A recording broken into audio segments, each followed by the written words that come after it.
Deuteronomy chapter 1. These are the words Moses spoke to all Israel in the wilderness east of the Jordan, that is, in the Arabah, opposite Suf, between Paran and Tophel, Laban, Hazereth, and Dizahab. It takes 11 days to go from Horeb to Kadesh Barnea by the Mount Seir road.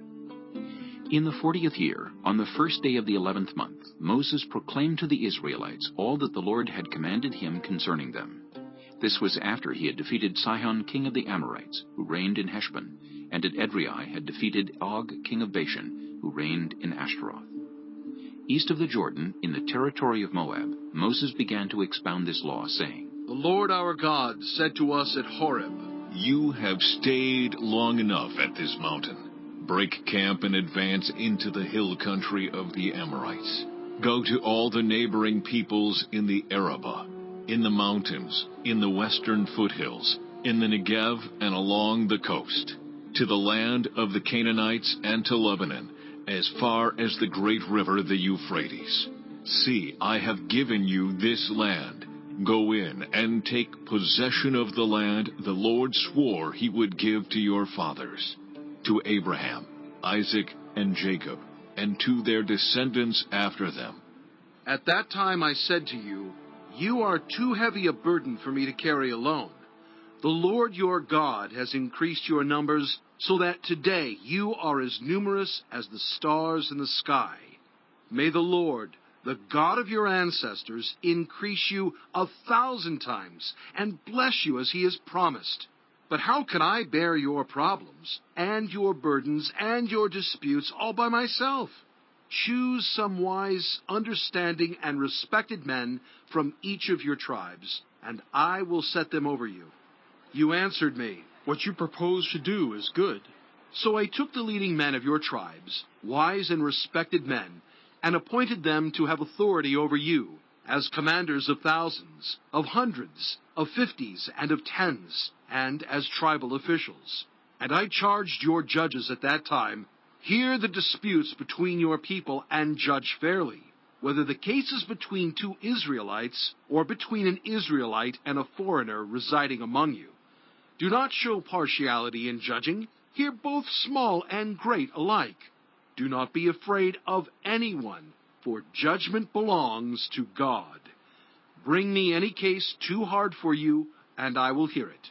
And at that time I told you everything you were to do. Then, as the Lord our God commanded us, we set out from Horeb and went toward the hill country of the Amorites, through all that vast and dreadful wilderness that you have seen. And so we reached Kadesh Barnea. Then I said to you, You have reached the hill country of the Amorites, which the Lord our God is giving us. See, the Lord your God has given you the land. Go up and take possession of it, as the Lord, the God of your ancestors, told you. Do not be afraid. Do not be discouraged. Then all of you came to me and said, Let us send men ahead to spy out the land for us, and bring back a report about the route we are to take and the towns we will come to. The idea seemed good to me, so I selected 12 of you, one man from each tribe. They left and went up into the hill country and came to the valley of Eshcol and explored it. Taking with them some of the fruit of the land, they brought it down to us and reported, It is a good land that the Lord our God is giving us. But you were unwilling to go up. You rebelled against the command of the Lord your God. You grumbled in your tents and said, The Lord hates us, so he brought us out of Egypt to deliver us into the hands of the Amorites to destroy us. Where can we go? Our brothers have made our hearts melt in fear. They say, The people are stronger and taller than we are. The cities are large, with walls up to the sky. We even saw the Anakites there. Then I said to you, Do not be terrified. Do not be afraid of them. The Lord your God, who is going before you, will fight for you, as he did for you in Egypt, before your very eyes and in the wilderness. There you saw how the Lord your God carried you, as a father carries his son, all the way you went until you reached this place. In spite of this, you did not trust in the Lord your God, who went ahead of you on your journey, in fire by night and in a cloud by day, to search out places for you to camp, and to show you the way you should go. When the Lord heard what you said, he was angry and solemnly swore, No one from this evil generation shall see the good land I swore to give your ancestors, except Caleb, son of Jephunneh. He will see it, and I will give him and his descendants the land he set his feet on, because he followed the Lord wholeheartedly. Because of you, the Lord became angry with me also, and said, You shall not enter it either, but your assistant, Joshua, son of Nun, will enter it. Encourage him, because he will lead Israel to inherit it. And the little ones that you said would be taken captive, your children who do not yet know good from bad, they will enter the land. I will give it to them, and they will take possession of it. But as for you, turn around and set out toward the desert, along the route to the Red Sea. Then you replied, We have sinned against the Lord. We will go up and fight, as the Lord our God commanded us. So every one of you put on his weapons, thinking it easy to go up into the hill country. But the Lord said to me, Tell them, do not go up and fight, because I will not be with you. You will be defeated by your enemies. So I told you, but you would not listen. You rebelled against the Lord's command, and in your arrogance you marched up into the hill country. The Amorites who lived in those hills came out against you. They chased you like a swarm of bees and beat you down from Seir all the way to Hormah. You came back and wept before the Lord, but he paid no attention to your weeping and turned a deaf ear to you. And so you stayed in Kadesh many days, all the time you spent there.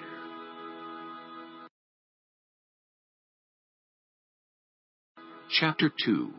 Then we turned back and set out toward the wilderness along the route to the Red Sea, as the Lord had directed me.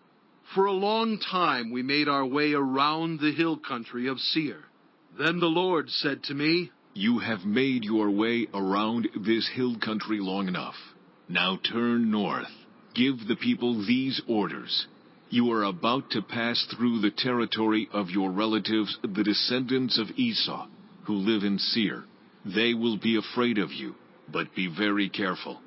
Do not provoke them to war, for I will not give you any of their land, not even enough to put your foot on. I have given Esau the hill country of Seir as his own. You are to pay them in silver for the food you eat and the water you drink. The Lord your God has blessed you in all the work of your hands. He has watched over your journey through this vast wilderness. These 40 years, the Lord your God has been with you, and you have not lacked anything. So we went on past our relatives, the descendants of Esau, who live in Seir. We turned from the Arabah road, which comes up from Elath and Ezion-Geber, and traveled along the desert road of Moab. Then the Lord said to me, Do not harass the Moabites, or provoke them to war, for I will not give you any part of their land. I have given Ar to the descendants of Lot as a possession. The Emites used to live there, a people strong and numerous, and as tall as the Anakites. Like the Anakites, they too were considered Rephaites. But the Moabites called them Emites. Horites used to live in Seir, but the descendants of Esau drove them out. They destroyed the Horites from before them and settled in their place, just as Israel did in the land the Lord gave them as their possession. And the Lord said, Now get up and cross the Zered Valley. So we crossed the valley. 38 years passed from the time we left Kadesh Barnea until we crossed the Zered Valley. By then, that entire generation of fighting men had perished from the camp, as the Lord had sworn to them. The Lord's hand was against them until he had completely eliminated them from the camp. Now, when the last of these fighting men among the people had died, the Lord said to me, Today you are to pass by the region of Moab at Ar. When you come to the Ammonites, do not harass them or provoke them to war, for I will not give you possession of any land belonging to the Ammonites. I have given it as a possession to the descendants of Lot. That too was considered a land of the Rephaites, who used to live there, but the Ammonites called them Zamzummites. They were a people strong and numerous, and as tall as the Anakites. The Lord destroyed them from before the Ammonites, who drove them out and settled in their place. The Lord had done the same for the descendants of Esau, who lived in Seir, when he destroyed the Horites from before them. They drove them out and have lived in their place to this day. And as for the Avites, who lived in villages as far as Gaza, the Caphtorites coming out of Caphtor destroyed them and settled in their place. Set out now and cross the Arnon Gorge. See, I have given into your hand Sihon the Amorite, king of Heshbon, and his country. Begin to take possession of it, and engage him in battle. This very day I will begin to put the terror and fear of you on all the nations under heaven. They will hear reports of you, and will tremble and be in anguish because of you. From the desert of Kedemoth, I sent messengers to Sihon, king of Heshbon, offering peace, and saying, Let us pass through your country. We will stay on the main road. We will not turn aside to the right or to the left. Sell us food to eat and water to drink for their price in silver. Only let us pass through on foot, as the descendants of Esau who live in Seir, and the Moabites who live in Ar did for us, until we cross the Jordan into the land the Lord our God is giving us. But Sihon, king of Heshbon, refused to let us pass through, for the Lord your God had made his spirit stubborn, and his heart obstinate, in order to give him into your hands, as he has now done. The Lord said to me, See, I have begun to deliver Sihon and his country over to you. Now begin to conquer and possess his land. When Sihon and all his army came out to meet us in battle at Jahaz, the Lord our God delivered him over to us, and we struck him down, together with his sons and his whole army. At that time we took all his towns and completely destroyed them. Men, women, and children, we left no survivors. But the livestock and the plunder from the towns we had captured, we carried off for ourselves. From Aroer on the rim of the Arnon Gorge, and from the town in the gorge, even as far as Gilead, not one town was too strong for us. The Lord our God gave us all of them. But in accordance with the command of the Lord our God, you did not encroach on any of the land of the Ammonites, neither the land along the course of the Jabbok, nor that around the towns in the hills. Chapter 3. Next we turned and went up along the road toward Bashan, and Og, king of Bashan, with his whole army marched out to meet us in battle at Edrei. The Lord said to me, Do not be afraid of him, for I have delivered him into your hands, along with his whole army and his land. Do to him what you did to Sihon, king of the Amorites, who reigned in Heshbon. So the Lord our God also gave into our hands Og, king of Bashan, and all his army. We struck them down, leaving no survivors. At that time we took all his cities. There was not one of the 60 cities that we did not take from them. The whole region of Argob, Og's kingdom in Bashan. All these cities were fortified with high walls and with gates and bars, and there were also a great many unwalled villages. We completely destroyed them, as we had done with Sihon, king of Heshbon, destroying every city, men, women, and children. But all the livestock and the plunder from their cities we carried off for ourselves. So at that time we took from these two kings of the Amorites the territory east of the Jordan, from the Arnon Gorge as far as Mount Hermon. Hermon is called Sirion by the Sidonians. The Amorites call it Senir. We took all the towns on the plateau, and all Gilead, and all Bashan, as far as Salakah and Edrei, towns of Og's kingdom in Bashan. Og, king of Bashan, was the last of the Rephaites. His bed was decorated with iron, and was more than 9 cubits long and 4 cubits wide. It is still in Rabbah of the Ammonites. Of the land that we took over at that time, I gave the Reubenites and the Gadites the territory north of Aroer, by the Arnon Gorge, including half the hill country of Gilead, together with its towns. The rest of Gilead, and also all of Bashan, the kingdom of Og, I gave to the half-tribe of Manasseh. The whole region of Argob and Bashan used to be known as a land of the Rephaites. Jair, a descendant of Manasseh, took the whole region of Argob as far as the border of the Geshurites and the Maacathites. It was named after him, so that to this day Bashan is called Havoth Jair.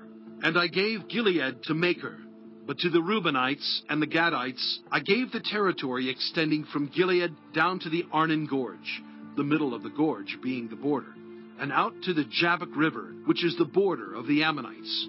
Its western border was the Jordan in the Arabah, from Kinnereth to the Sea of the Arabah, that is, the Dead Sea, below the slopes of Pisgah. I commanded you at that time, the Lord your God has given you this land to take possession of it, but all your able-bodied men, armed for battle, must cross over ahead of the other Israelites. However, your wives, your children, and your livestock, I know you have much livestock, may stay in the towns I have given you, until the Lord gives rest to your fellow Israelites as he has to you. And they too have taken over the land that the Lord your God is giving them across the Jordan. After that, each of you may go back to the possession I have given you.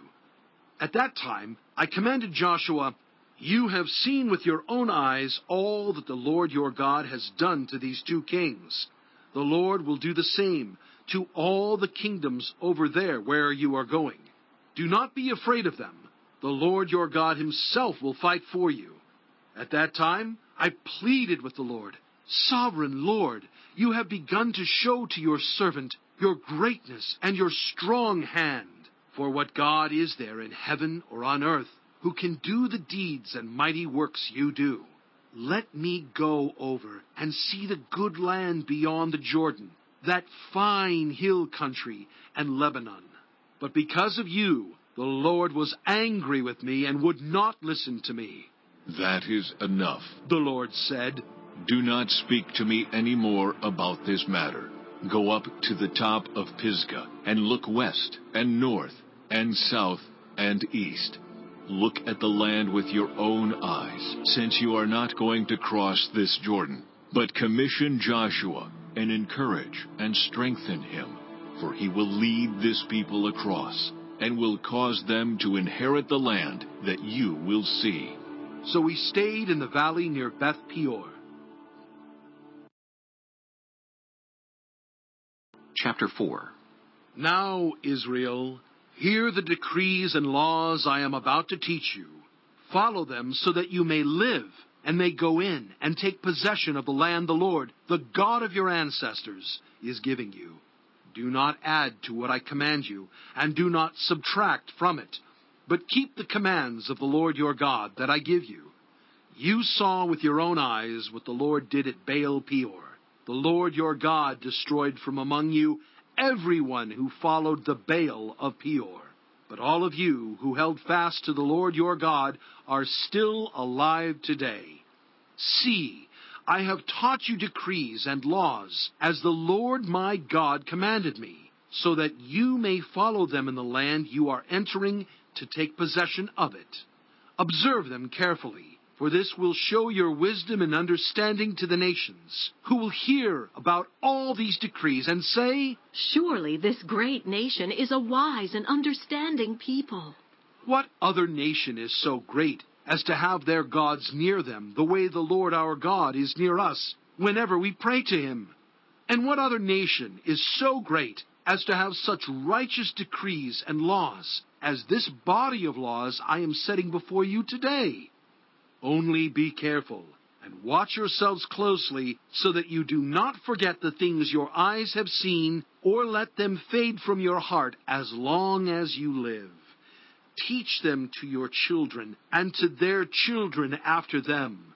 Remember the day you stood before the Lord your God at Horeb, when he said to me, Assemble the people before me to hear my words, so that they may learn to revere me as long as they live in the land, and may teach them to their children. You came near and stood at the foot of the mountain, while it blazed with fire to the very heavens, with black clouds and deep darkness. Then the Lord spoke to you out of the fire. You heard the sound of words, but saw no form. There was only a voice. He declared to you his covenant, the 10 Commandments, which he commanded you to follow, and then wrote them on 2 stone tablets. And the Lord directed me at that time to teach you the decrees and laws you are to follow in the land that you are crossing the Jordan to possess. You saw no form of any kind the day the Lord spoke to you at Horeb out of the fire. Therefore watch yourselves very carefully, so that you do not become corrupt and make for yourselves an idol, an image of any shape, whether formed like a man or a woman, or like any animal on earth, or any bird that flies in the air, or like any creature that moves along the ground, or any fish in the waters below. And when you look up to the sky and see the sun, the moon, and the stars, all the heavenly array, do not be enticed into bowing down to them and worshiping things the Lord your God has apportioned to all the nations under heaven. But as for you, the Lord took you and brought you out of the iron smelting furnace, out of Egypt, to be the people of his inheritance, as you now are. The Lord was angry with me because of you, and he solemnly swore that I would not cross the Jordan and enter the good land the Lord your God is giving you as your inheritance. I will die in this land.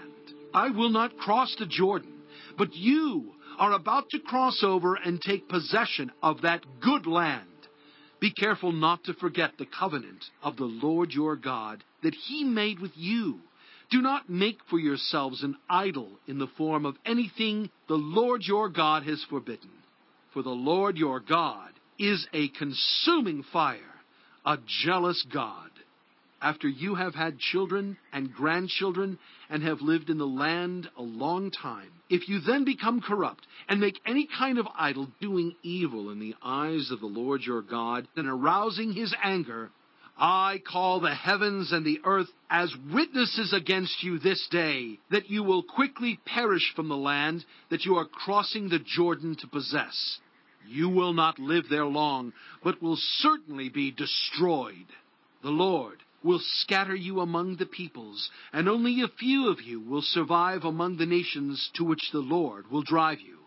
There you will worship man-made gods of wood and stone, which cannot see or hear or eat or smell. But if from there you seek the Lord your God, you will find him, if you seek him with all your heart and with all your soul. When you are in distress and all these things have happened to you, then in later days you will return to the Lord your God and obey him. For the Lord your God is a merciful God. He will not abandon or destroy you or forget the covenant with your ancestors, which he confirmed to them by oath. Ask now about the former days, long before your time, from the day God created human beings on the earth. Ask from one end of the heavens to the other. Has anything so great as this ever happened? Or has anything like it ever been heard of? Has any other people heard the voice of God speaking out of fire as you have and lived? Has any God ever tried to take for himself one nation out of another nation, by testings, by signs and wonders, by war, by a mighty hand and an outstretched arm, or by great and awesome deeds, like all the things the Lord your God did for you in Egypt before your very eyes? You were shown these things so that you might know that the Lord is God. Besides him there is no other. From heaven he made you hear his voice to discipline you. On earth he showed you his great fire, and you heard his words from out of the fire. Because he loved your ancestors and chose their descendants after them, he brought you out of Egypt by his presence and his great strength, to drive out before you nations greater and stronger than you, and to bring you into their land, to give it to you for your inheritance, as it is today. Acknowledge and take to heart this day that the Lord is God in heaven above and on the earth below. There is no other. Keep his decrees and commands, which I am giving you today. so that it may go well with you and your children after you, and that you may live long in the land the Lord your God gives you for all time. Then Moses set aside 3 cities east of the Jordan, to which anyone who had killed a person could flee if they had unintentionally killed a neighbor without malice aforethought. They could flee into one of these cities and save their life. The cities were these: Bezer in the wilderness plateau for the Reubenites, Ramoth in Gilead for the Gadites, and Golan in Bashan for the Manassites. This is the law Moses set before the Israelites. These are the stipulations, decrees, and laws Moses gave them when they came out of Egypt, and were in the valley near Beth Peor, east of the Jordan, in the land of Sihon king of the Amorites, who reigned in Heshbon, and was defeated by Moses and the Israelites as they came out of Egypt. They took possession of his land, and the land of Og king of Bashan, the 2 Amorite kings east of the Jordan. This land extended from Aroer on the rim of the Arnon Gorge to Mount Sirion, that is Hermon, and included all of the Arabah east of the Jordan as far as the Dead Sea, below the slopes of Pisgah.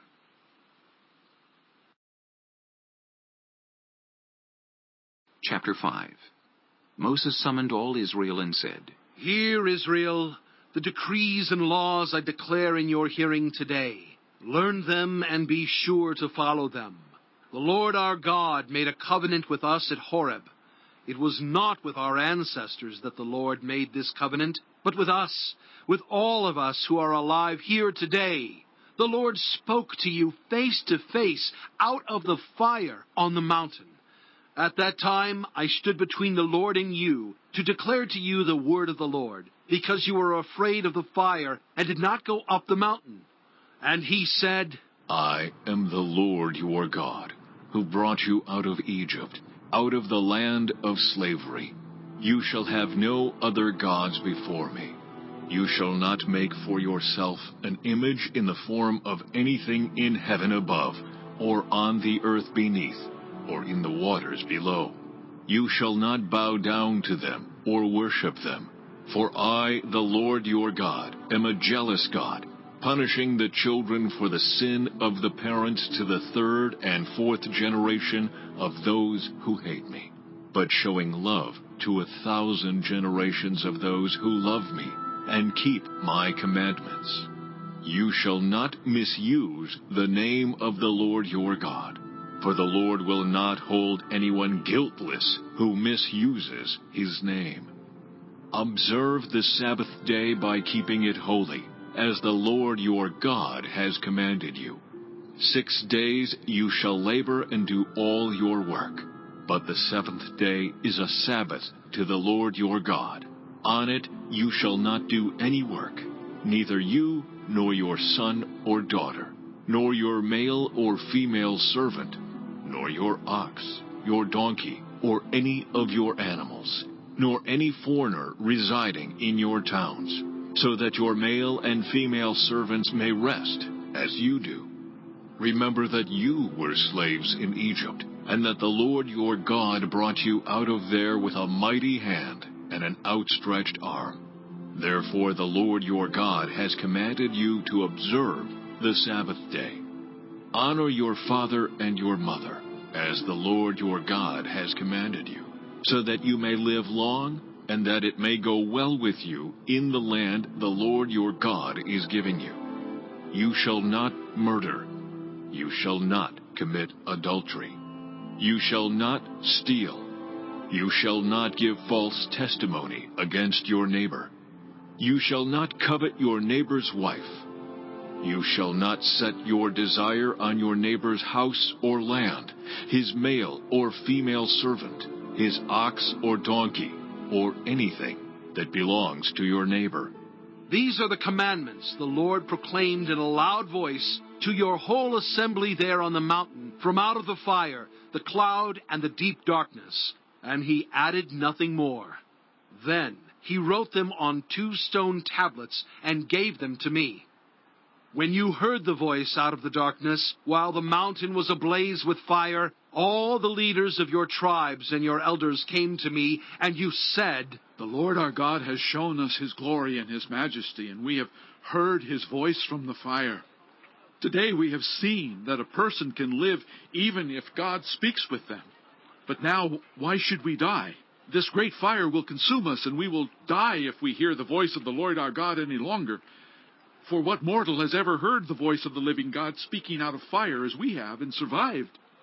Go near and listen to all that the Lord our God says. Then tell us whatever the Lord our God tells you. We will listen and obey." The Lord heard you when you spoke to me, and the Lord said to me, I have heard what this people said to you. Everything they said was good. Oh, that their hearts would be inclined to fear me and keep all my commands always, so that it might go well with them and their children forever. Go, tell them to return to their tents, but you stay here with me, so that I may give you all the commands, decrees, and laws you are to teach them to follow in the land I am giving them to possess. So be careful to do what the Lord your God has commanded you. Do not turn aside to the right or to the left. Walk in obedience to all that the Lord your God has commanded you, so that you may live and prosper and prolong your days in the land that you will possess. Chapter 6. These are the commands, decrees, and laws the Lord your God directed me to teach you to observe in the land that you are crossing the Jordan to possess, so that you, your children, and their children after them may fear the Lord your God as long as you live, by keeping all his decrees and commands that I give you, and so that you may enjoy long life. Hear, Israel, and be careful to obey, so that it may go well with you, and that you may increase greatly in a land flowing with milk and honey, just as the Lord, the God of your ancestors, promised you. Hear, O Israel, the Lord our God, the Lord is one. Love the Lord your God with all your heart, and with all your soul, and with all your strength. These commandments that I give you today are to be on your hearts. Impress them on your children. Talk about them when you sit at home, and when you walk along the road, when you lie down, and when you get up. Tie them as symbols on your hands, and bind them on your foreheads. Write them on the doorframes of your houses and on your gates. When the Lord your God brings you into the land he swore to your fathers, to Abraham, Isaac, and Jacob, to give you a land with large, flourishing cities you did not build, houses filled with all kinds of good things you did not provide, wells you did not dig, and vineyards and olive groves you did not plant. Then, when you eat and are satisfied, be careful that you do not forget the Lord, who brought you out of Egypt, out of the land of slavery. Fear the Lord your God. Serve him only, and take your oaths in his name. Do not follow other gods, the gods of the peoples around you. For the Lord your God, who is among you, is a jealous God, and his anger will burn against you, and he will destroy you from the face of the land.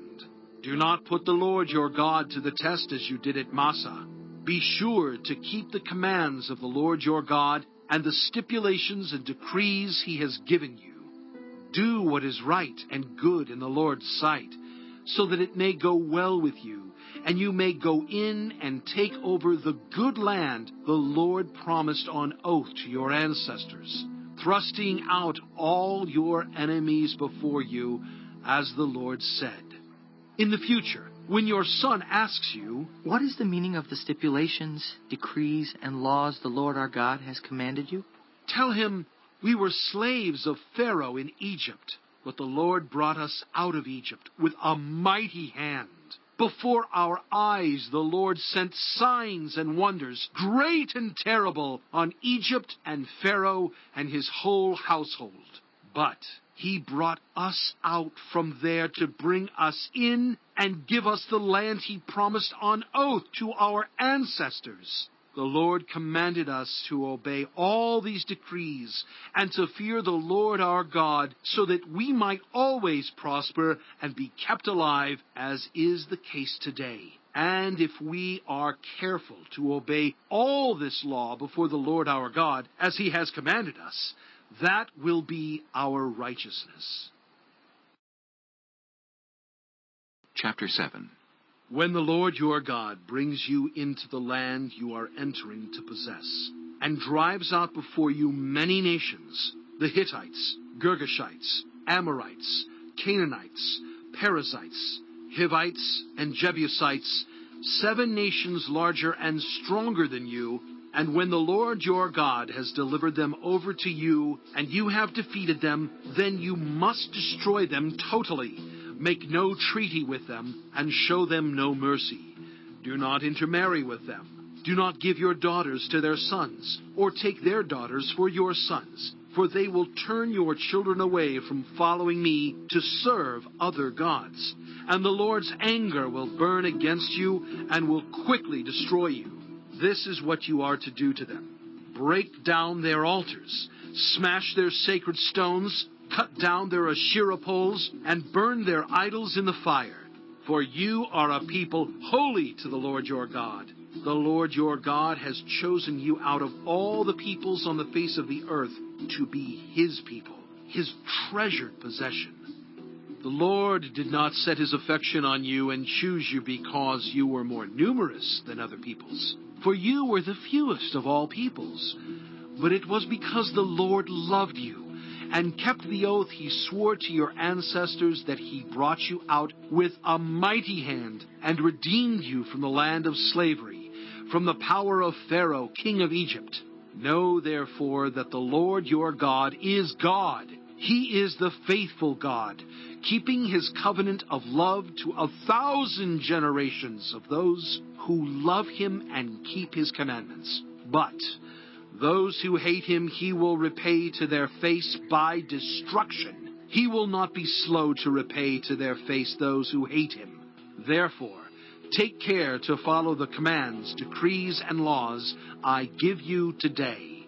If you pay attention to these laws and are careful to follow them, then the Lord your God will keep his covenant of love with you, as he swore to your ancestors.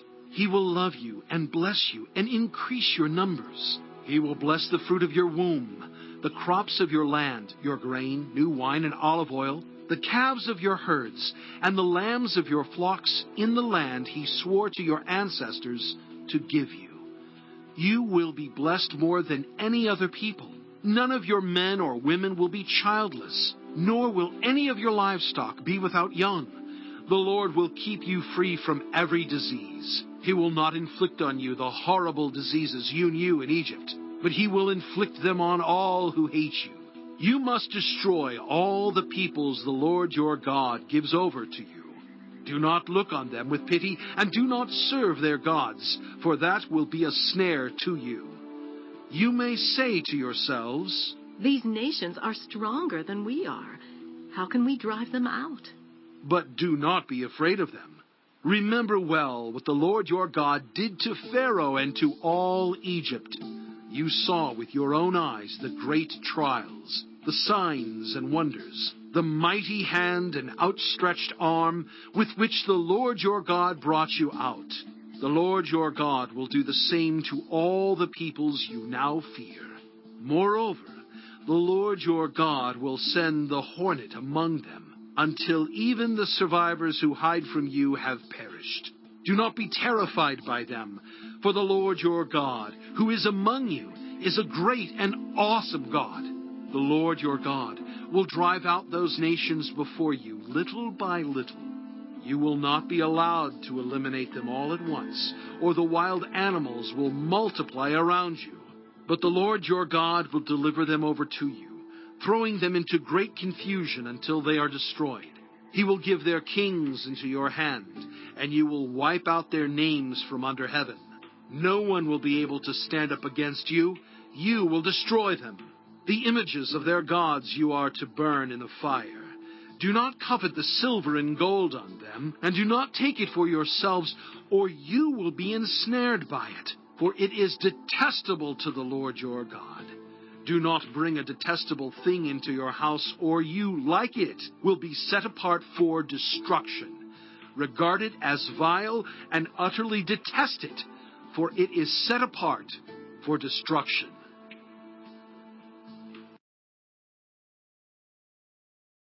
Chapter 8. Be careful to follow every command I am giving you today, so that you may live and increase and may enter and possess the land the Lord promised on oath to your ancestors. Remember how the Lord your God led you all the way in the wilderness these 40 years, to humble and test you in order to know what was in your heart, whether or not you would keep his commands. He humbled you, causing you to hunger and then feeding you with manna, which neither you nor your ancestors had known, to teach you that man does not live on bread alone, but on every word that comes from the mouth of the Lord. Your clothes did not wear out, and your feet did not swell during these 40 years. Know then in your heart that as a man disciplines his son, so the Lord your God disciplines you. Observe the commands of the Lord your God, walking in obedience to him and revering him. For the Lord your God is bringing you into a good land, a land with brooks, streams, and deep springs gushing out into the valleys and hills, a land with wheat and barley, vines and fig trees, pomegranates, olive oil and honey, a land where bread will not be scarce and you will lack nothing, a land where the rocks are iron and you can dig copper out of the hills. When you have eaten and are satisfied, praise the Lord your God for the good land he has given you. Be careful that you do not forget the Lord your God, failing to observe his commands, his laws and his decrees that I am giving you this day. Otherwise, when you eat and are satisfied, when you build fine houses and settle down, and when your herds and flocks grow large, and your silver and gold increase, and all you have is multiplied, then your heart will become proud, and you will forget the Lord your God, who brought you out of Egypt, out of the land of slavery. He led you through the vast and dreadful wilderness, that thirsty and waterless land with its venomous snakes and scorpions. He brought you water out of hard rock. He gave you manna to eat in the wilderness, something your ancestors had never known, to humble and test you, so that in the end it might go well with you. You may say to yourself, My power and the strength of my hands have produced this wealth for me. But remember the Lord your God, for it is he who gives you the ability to produce wealth, and so confirms his covenant, which he swore to your ancestors, as it is today. If you ever forget the Lord your God, and follow other gods, and worship and bow down to them, I testify against you today that you will surely be destroyed. Like the nations the Lord destroyed before you, so you will be destroyed for not obeying the Lord your God. Chapter 9. Hear, Israel, you are now about to cross the Jordan, to go in and dispossess nations greater and stronger than you, with large cities that have walls up to the sky. The people are strong and tall, Anakites. You know about them and have heard it said, Who can stand up against the Anakites? But be assured today that the Lord your God is the one who goes across ahead of you like a devouring fire. He will destroy them. He will subdue them before you, and you will drive them out and annihilate them quickly, as the Lord has promised you. After the Lord your God has driven them out before you, do not say to yourself, The Lord has brought me here to take possession of this land because of my righteousness. No, it is on account of the wickedness of these nations that the Lord is going to drive them out before you. It is not because of your righteousness or your integrity that you are going in to take possession of their land, but on account of the wickedness of these nations. The Lord your God will drive them out before you, to accomplish what he swore to your fathers, to Abraham, Isaac, and Jacob. Understand, then, that it is not because of your righteousness that the Lord your God is giving you this good land to possess, for you are a stiff-necked people. Remember this, and never forget how you aroused the anger of the Lord your God in the wilderness. From the day you left Egypt until you arrived here, you have been rebellious against the Lord. At Horeb, you aroused the Lord's wrath so that he was angry enough to destroy you. When I went up on the mountain to receive the tablets of stone, the tablets of the covenant that the Lord had made with you, I stayed on the mountain 40 days and 40 nights. I ate no bread and drank no water. The Lord gave me 2 stone tablets inscribed by the finger of God.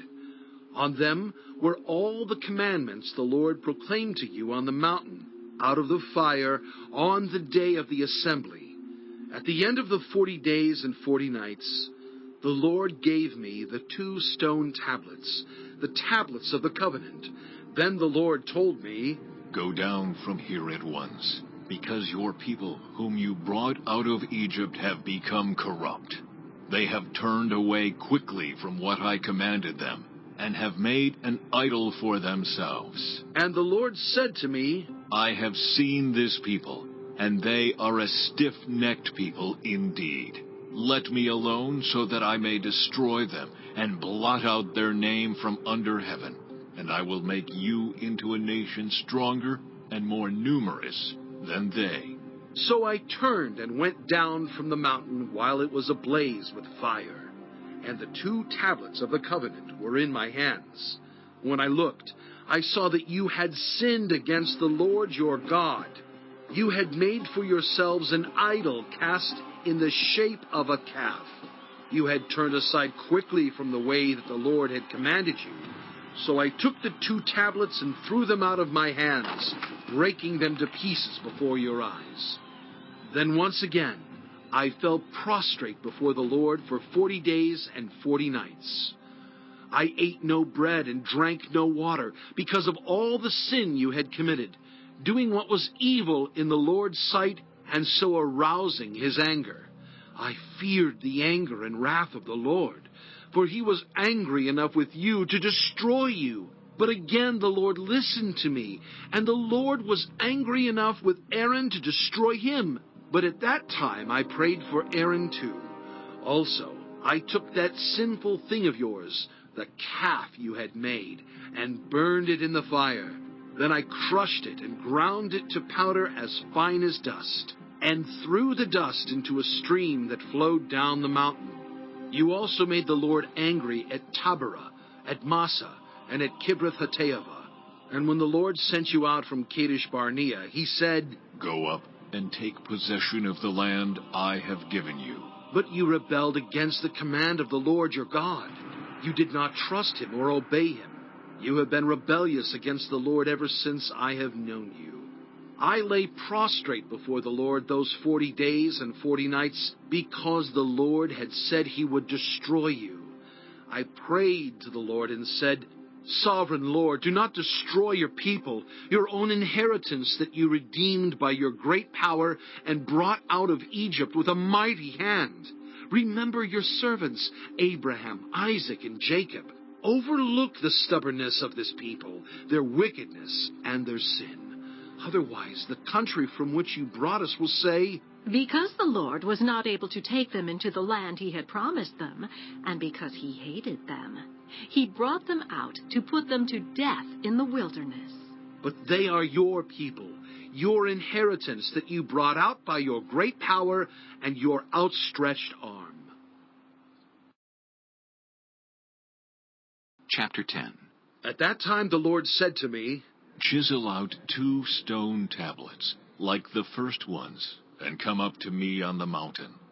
Also, make a wooden ark. I will write on the tablets the words that were on the first tablets, which you broke. Then you are to put them in the ark. So I made the ark out of acacia wood, and chiseled out 2 stone tablets like the first ones. And I went up on the mountain with the 2 tablets in my hands. The Lord wrote on these tablets what he had written before, the 10 commandments he had proclaimed to you on the mountain, out of the fire, on the day of the assembly. And the Lord gave them to me. Then I came back down the mountain and put the tablets in the ark I had made, as the Lord commanded me, and they are there now. The Israelites traveled from the wells of Beni-Jaakan to Mosera. There Aaron died and was buried, and Eleazar his son succeeded him as priest. From there they traveled to Gudgoda and on to Jotbatha, a land with streams of water. At that time the Lord set apart the tribe of Levi to carry the ark of the covenant of the Lord, to stand before the Lord to minister, and to pronounce blessings in his name, as they still do today. That is why the Levites have no share or inheritance among their fellow Israelites. The Lord is their inheritance, as the Lord your God told them. Now I had stayed on the mountain 40 days and 40 nights, as I did the first time, and the Lord listened to me at this time also. It was not his will to destroy you.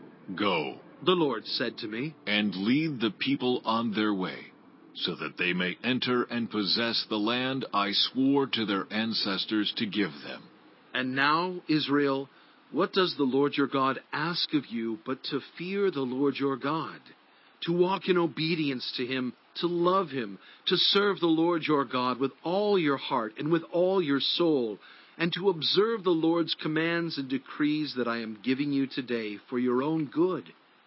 To the Lord your God belong the heavens, even the highest heavens, the earth and everything in it.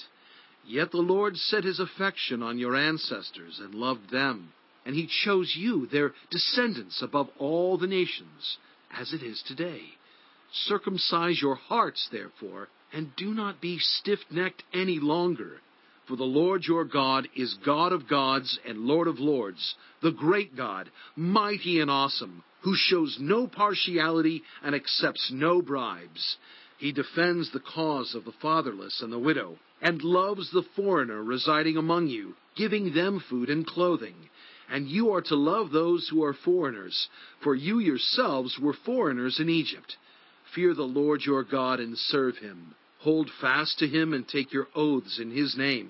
He is the one you praise. He is your God who performed for you those great and awesome wonders you saw with your own eyes. Your ancestors who went down into Egypt were 70 in all, and now the Lord your God has made you as numerous as the stars in the sky. Chapter 11. Love the Lord your God and keep his requirements, his decrees, his laws, and his commands always. Remember today that your children were not the ones who saw and experienced the discipline of the Lord your God, his majesty, his mighty hand, his outstretched arm, the signs he performed and the things he did in the heart of Egypt, both to Pharaoh, king of Egypt, and to his whole country, what he did to the Egyptian army, to its horses and chariots, how he overwhelmed them with the waters of the Red Sea as they were pursuing you, and how the Lord brought lasting ruin on them. It was not your children who saw what he did for you in the wilderness until you arrived at this place, and what he did to Dathan and Abiram, sons of Eliab the Reubenite, when the earth opened its mouth right in the middle of all Israel and swallowed them up with their households, their tents, and every living thing that belonged to them. But it was your own eyes that saw all these great things the Lord has done. Observe, therefore, all the commands I am giving you today, so that you may have the strength to go in and take over the land that you are crossing the Jordan to possess, and so that you may live long in the land the Lord swore to your ancestors to give to them and their descendants, a land flowing with milk and honey. The land you are entering to take over is not like the land of Egypt, from which you have come, where you planted your seed and irrigated it by foot as in a vegetable garden. But the land you are crossing the Jordan to take possession of is a land of mountains and valleys that drinks rain from heaven. It is a land the Lord your God cares for. The eyes of the Lord your God are continually on it from the beginning of the year to its end. So, if you faithfully obey the commands I am giving you today, to love the Lord your God and to serve him with all your heart and with all your soul, then I will send rain on your land in its season, both autumn and spring rains, so that you may gather in your grain, new wine and olive oil. I will provide grass in the fields for your cattle, and you will eat and be satisfied. Be careful, or you will be enticed to turn away and worship other gods and bow down to them. Then the Lord's anger will burn against you, and he will shut up the heavens so that it will not rain, and the ground will yield no produce, and you will soon perish from the good land the Lord is giving you. Fix these words of mine in your hearts and minds. Tie them as symbols on your hands and bind them on your foreheads. Teach them to your children, talking about them when you sit at home and when you walk along the road, when you lie down and when you get up. Write them on the doorframes of your houses and on your gates, so that your days and the days of your children may be many in the land the Lord swore to give your ancestors, as many as the days that the heavens are above the earth. If you carefully observe all these commands I am giving you to follow, to love the Lord your God, to walk in obedience to him, and to hold fast to him, then the Lord will drive out all these nations before you, and you will dispossess nations larger and stronger than you. Every place where you set your foot will be yours. Your territory will extend from the desert to Lebanon, and from the Euphrates River to the Mediterranean Sea. No one will be able to stand against you. The Lord your God, as he promised you, will put the terror and fear of you on the whole land wherever you go. See, I am setting before you today a blessing and a curse. The blessing if you obey the commands of the Lord your God that I am giving you today. The curse if you disobey the commands of the Lord your God and turn from the way that I command you today by following other gods, which you have not known. When the Lord your God has brought you into the land you are entering to possess, you are to proclaim on Mount Gerizim the blessings and on Mount Ebal the curses. As you know, these mountains are across the Jordan, westward, toward the setting sun, near the great trees of Morah, in the territory of those Canaanites living in the Arabah, in the vicinity of Gilgal. You are about to cross the Jordan to enter and take possession of the land the Lord your God is giving you. When you have taken it over and are living there, be sure that you obey all the decrees and laws I am setting before you today.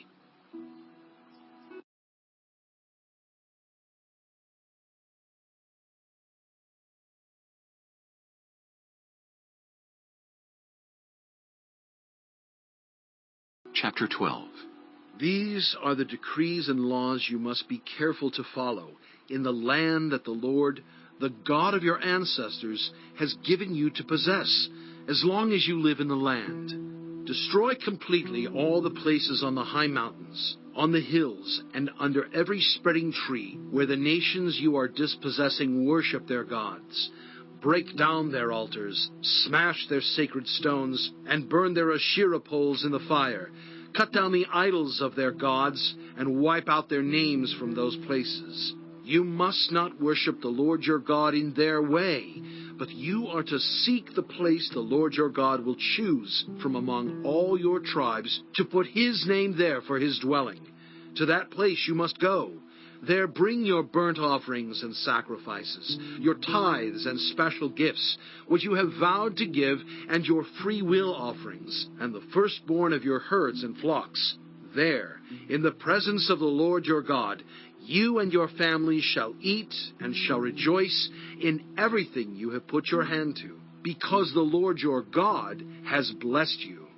You are not to do as we do here today, everyone doing as they see fit, since you have not yet reached the resting place and the inheritance the Lord your God is giving you. But you will cross the Jordan and settle in the land the Lord your God is giving you as an inheritance, and he will give you rest from all your enemies around you, so that you will live in safety. Then to the place the Lord your God will choose as a dwelling for his name. There you are to bring everything I command you, your burnt offerings and sacrifices, your tithes and special gifts, and all the choice possessions you have vowed to the Lord.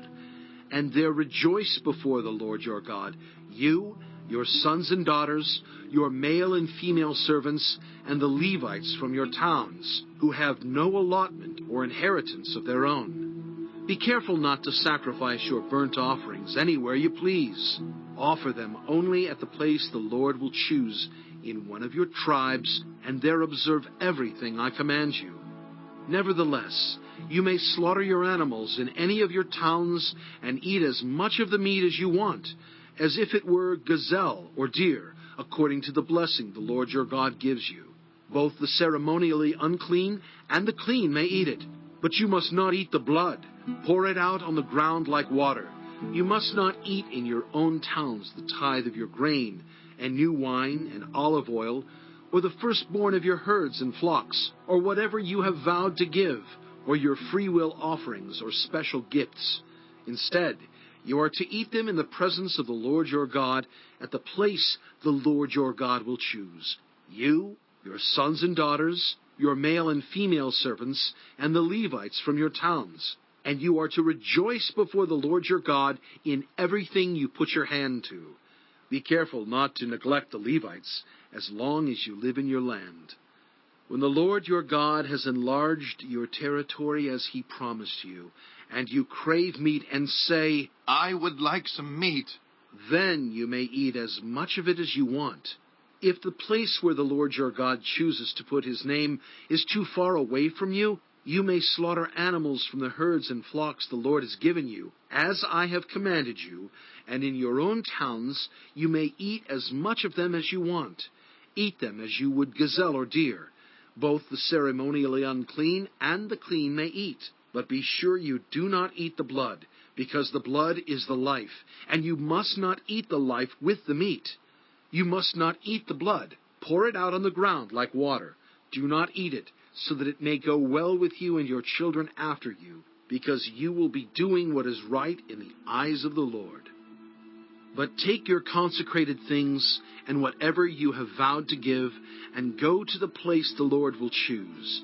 Present your burnt offerings on the altar of the Lord your God, both the meat and the blood. The blood of your sacrifices must be poured beside the altar of the Lord your God. But you may eat the meat. Be careful to obey all these regulations I am giving you, so that it may always go well with you and your children after you, because you will be doing what is good and right in the eyes of the Lord your God.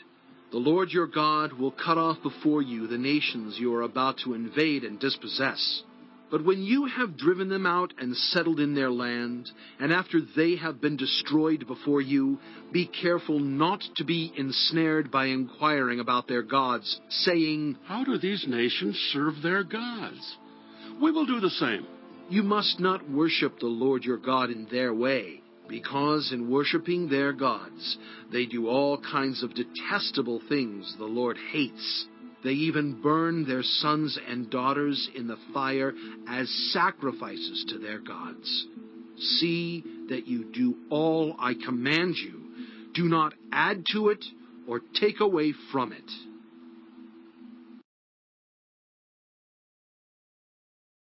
Chapter 13. If a prophet or one who foretells by dreams appears among you and announces to you a sign or wonder, and if the sign or wonder spoken of takes place, and the prophet says, Let us follow other gods, gods you have not known, and let us worship them, you must not listen to the words of that prophet or dreamer. The Lord your God is testing you to find out whether you love him with all your heart and with all your soul. It is the Lord your God you must follow, and him you must revere. Keep his commands and obey him. Serve him and hold fast to him. That prophet or dreamer must be put to death for inciting rebellion against the Lord your God, who brought you out of Egypt and redeemed you from the land of slavery. That prophet or dreamer tried to turn you from the way the Lord your God commanded you to follow. You must purge the evil from among you. If your very own brother or your son or daughter or the wife you love or your closest friend secretly entices you, saying, Let us go and worship other gods, gods that neither you nor your ancestors have known, gods of the peoples around you, whether near or far, from one end of the land to the other, do not yield to them or listen to them. Show them no pity. Do not spare them or shield them. You must certainly put them to death. Your hand must be the first in putting them to death, and then the hands of all the people. Stone them to death, because they tried to turn you away from the Lord your God, who brought you out of Egypt, out of the land of slavery. Then all Israel will hear and be afraid, and no one among you will do such an evil thing again. If you hear it said about one of the towns the Lord your God is giving you to live in, that troublemakers have arisen among you and have led the people of their town astray, saying, Let us go and worship other gods, gods you have not known. Then you must inquire, probe, and investigate it thoroughly. And if it is true, and it has been proved that this detestable thing has been done among you, you must certainly put to the sword all who live in that town. You must destroy it completely, both its people and its livestock. You are to gather all the plunder of the town into the middle of the public square, and completely burn the town and all its plunder as a whole burnt offering to the Lord your God.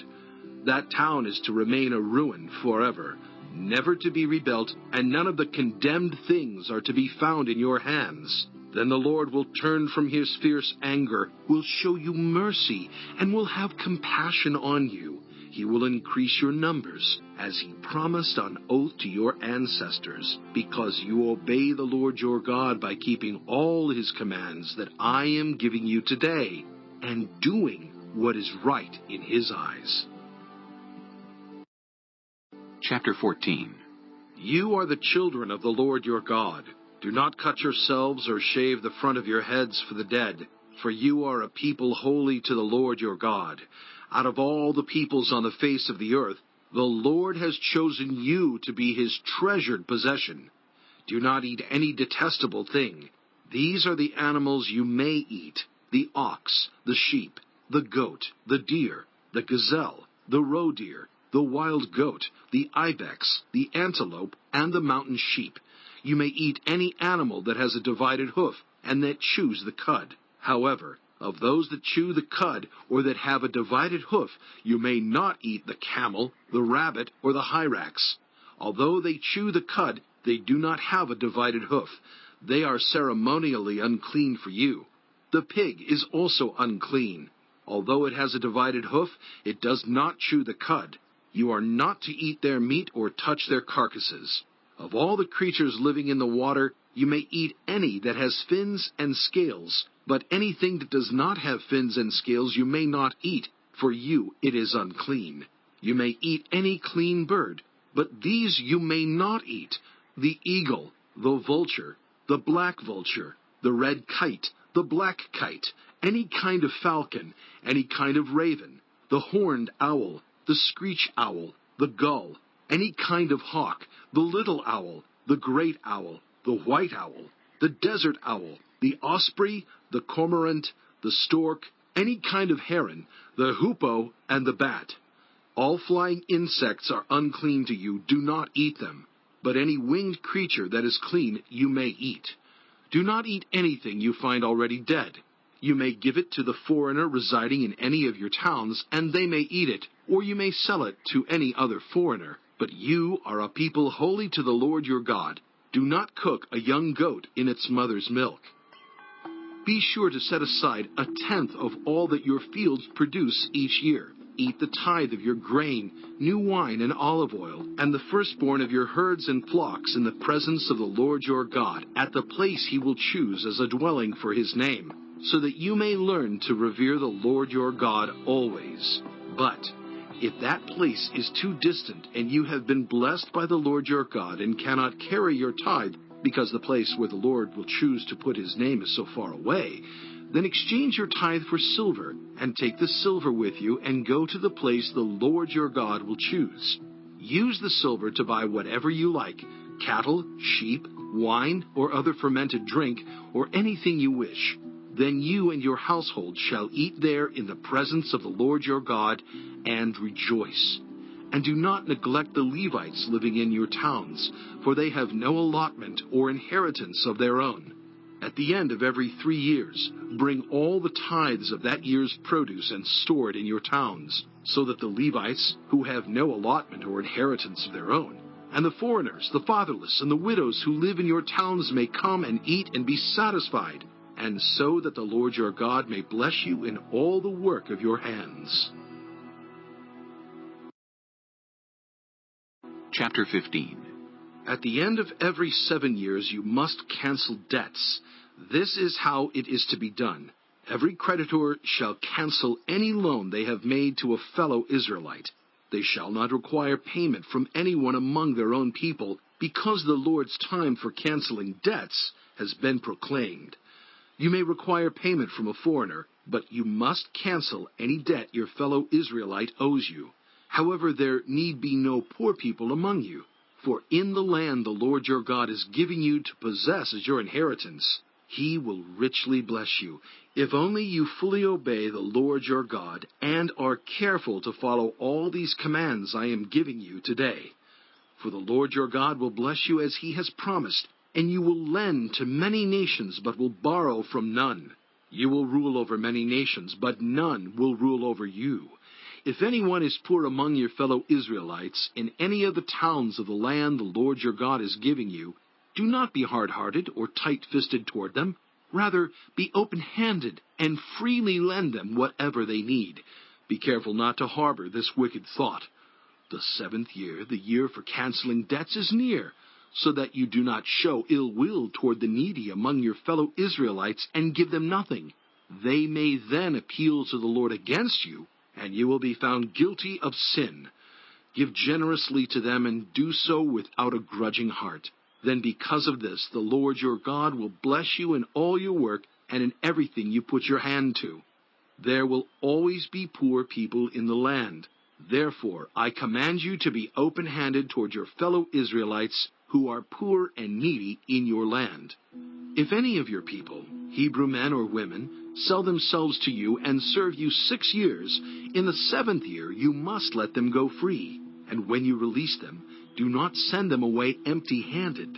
Supply them liberally from your flock, your threshing floor, and your winepress. Give to them as the Lord your God has blessed you. Remember that you were slaves in Egypt, and the Lord your God redeemed you. That is why I give you this command today. But if your servant says to you, I do not want to leave you, because he loves you, and your family is well off with you, then take an awl and push it through his earlobe into the door, and he will become your servant for life. Do the same for your female servant. Do not consider it a hardship to set your servant free, because their service to you these 6 years has been worth twice as much as that of a hired hand. And the Lord your God will bless you in everything you do. Set apart for the Lord your God every firstborn male of your herds and flocks. Do not put the firstborn of your cows to work, and do not shear the firstborn of your sheep. Each year you and your family are to eat them in the presence of the Lord your God at the place He will choose. If an animal has a defect, is lame or blind, or has any serious flaw, you must not sacrifice it to the Lord your God. You are to eat it in your own towns.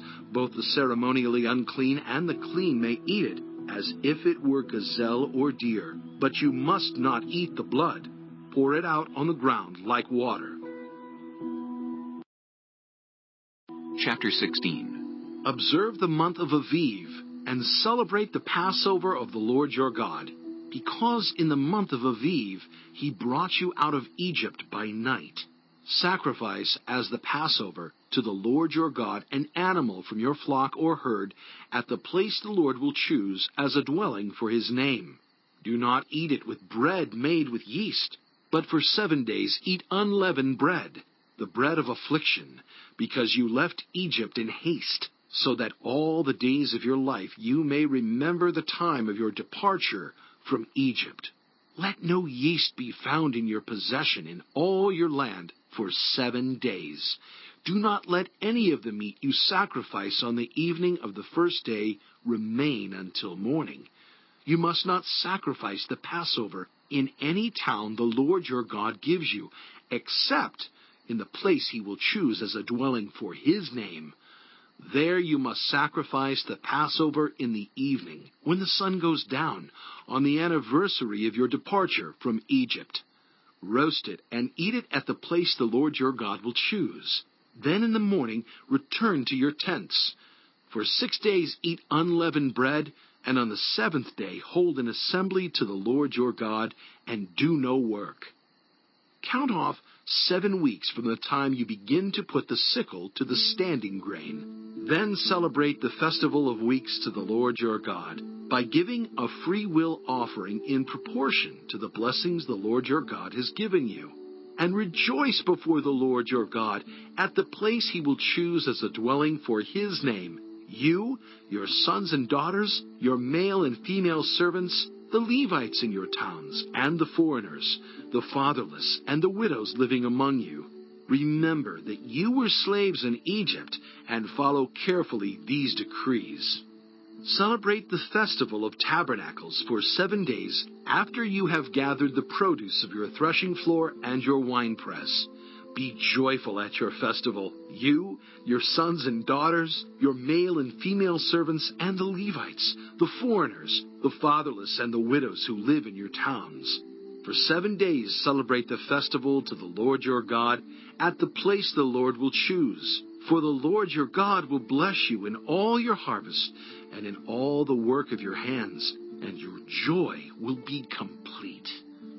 3 times a year, all your men must appear before the Lord your God at the place he will choose, at the festival of unleavened bread, the festival of weeks, and the festival of tabernacles.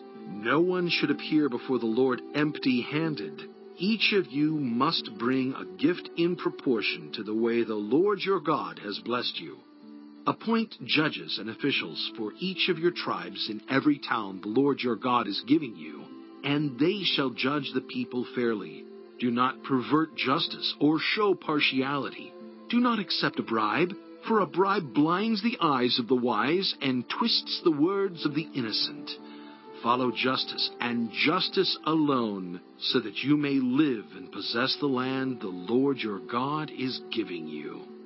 Do not set up any wooden Asherah pole beside the altar you build to the Lord your God, and do not erect a sacred stone, for these the Lord your God hates. Chapter 17. Do not sacrifice to the Lord your God an ox or a sheep that has any defect or flaw in it, for that would be detestable to him.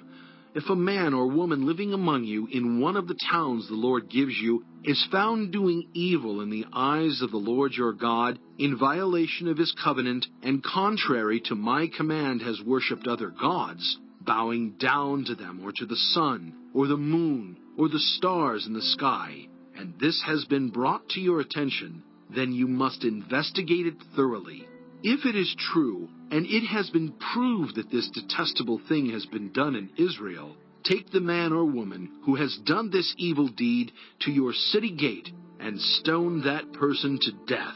On the testimony of 2 or 3 witnesses, a person is to be put to death, but no one is to be put to death on the testimony of only 1 witness. The hands of the witnesses must be the first in putting that person to death, and then the hands of all the people.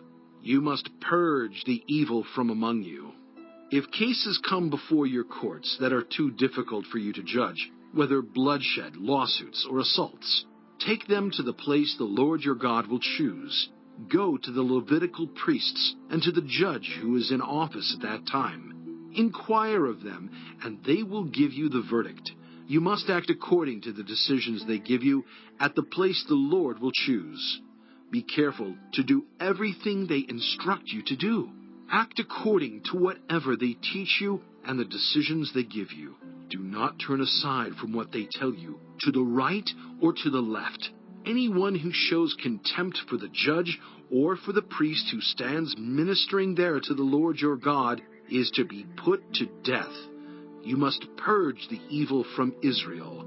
All the people will hear and be afraid, and will not be contemptuous again. When you enter the land the Lord your God is giving you, and have taken possession of it, and settled in it, and you say, "Let us set a king over us like all the nations around us," be sure to appoint over you a king the Lord your God chooses. He must be from among your fellow Israelites. Do not place a foreigner over you, one who is not an Israelite. The king, moreover, must not acquire great numbers of horses for himself, or make the people return to Egypt to get more of them. For the Lord has told you, "You are not to go back that way again." He must not take many wives, or his heart will be led astray. He must not accumulate large amounts of silver and gold. When he takes the throne of his kingdom, he is to write for himself on a scroll a copy of this law, taken from that of the Levitical priests. It is to be with him, and he is to read it all the days of his life, so that he may learn to revere the Lord his God and follow carefully all the words of this law and these decrees, and not consider himself better than his fellow Israelites, and turn from the law to the right or to the left. Then he and his descendants will reign a long time over his kingdom in Israel.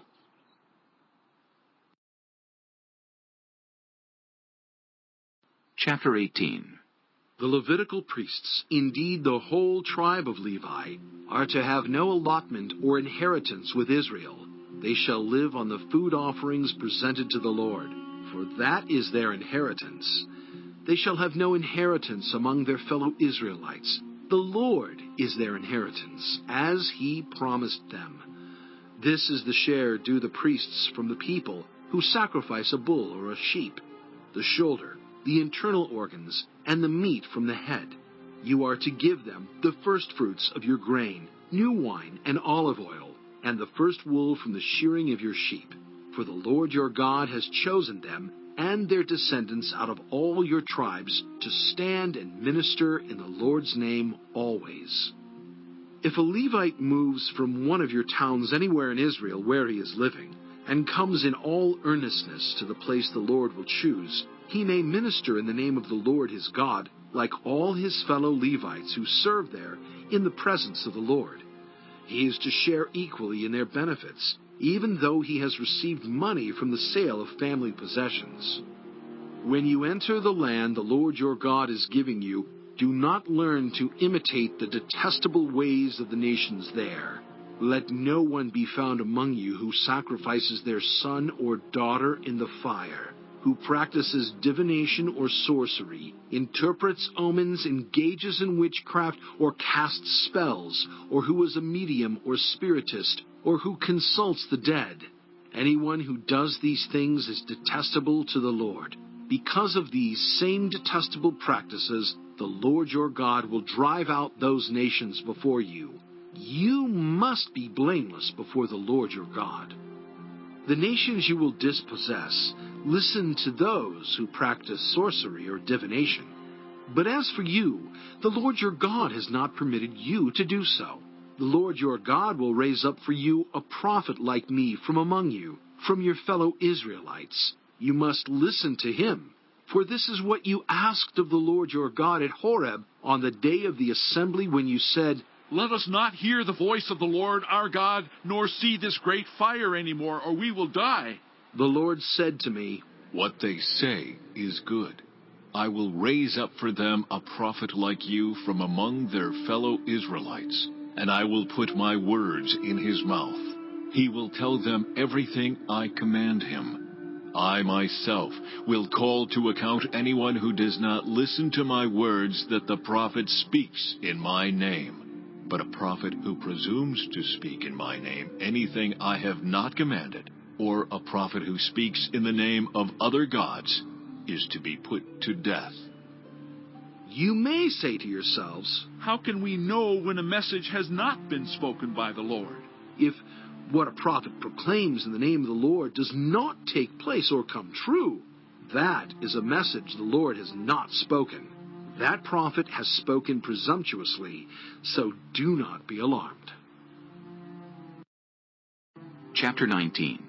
When the Lord your God has destroyed the nations whose land he is giving you, and when you have driven them out and settled in their towns and houses, then set aside for yourselves 3 cities in the land the Lord your God is giving you to possess.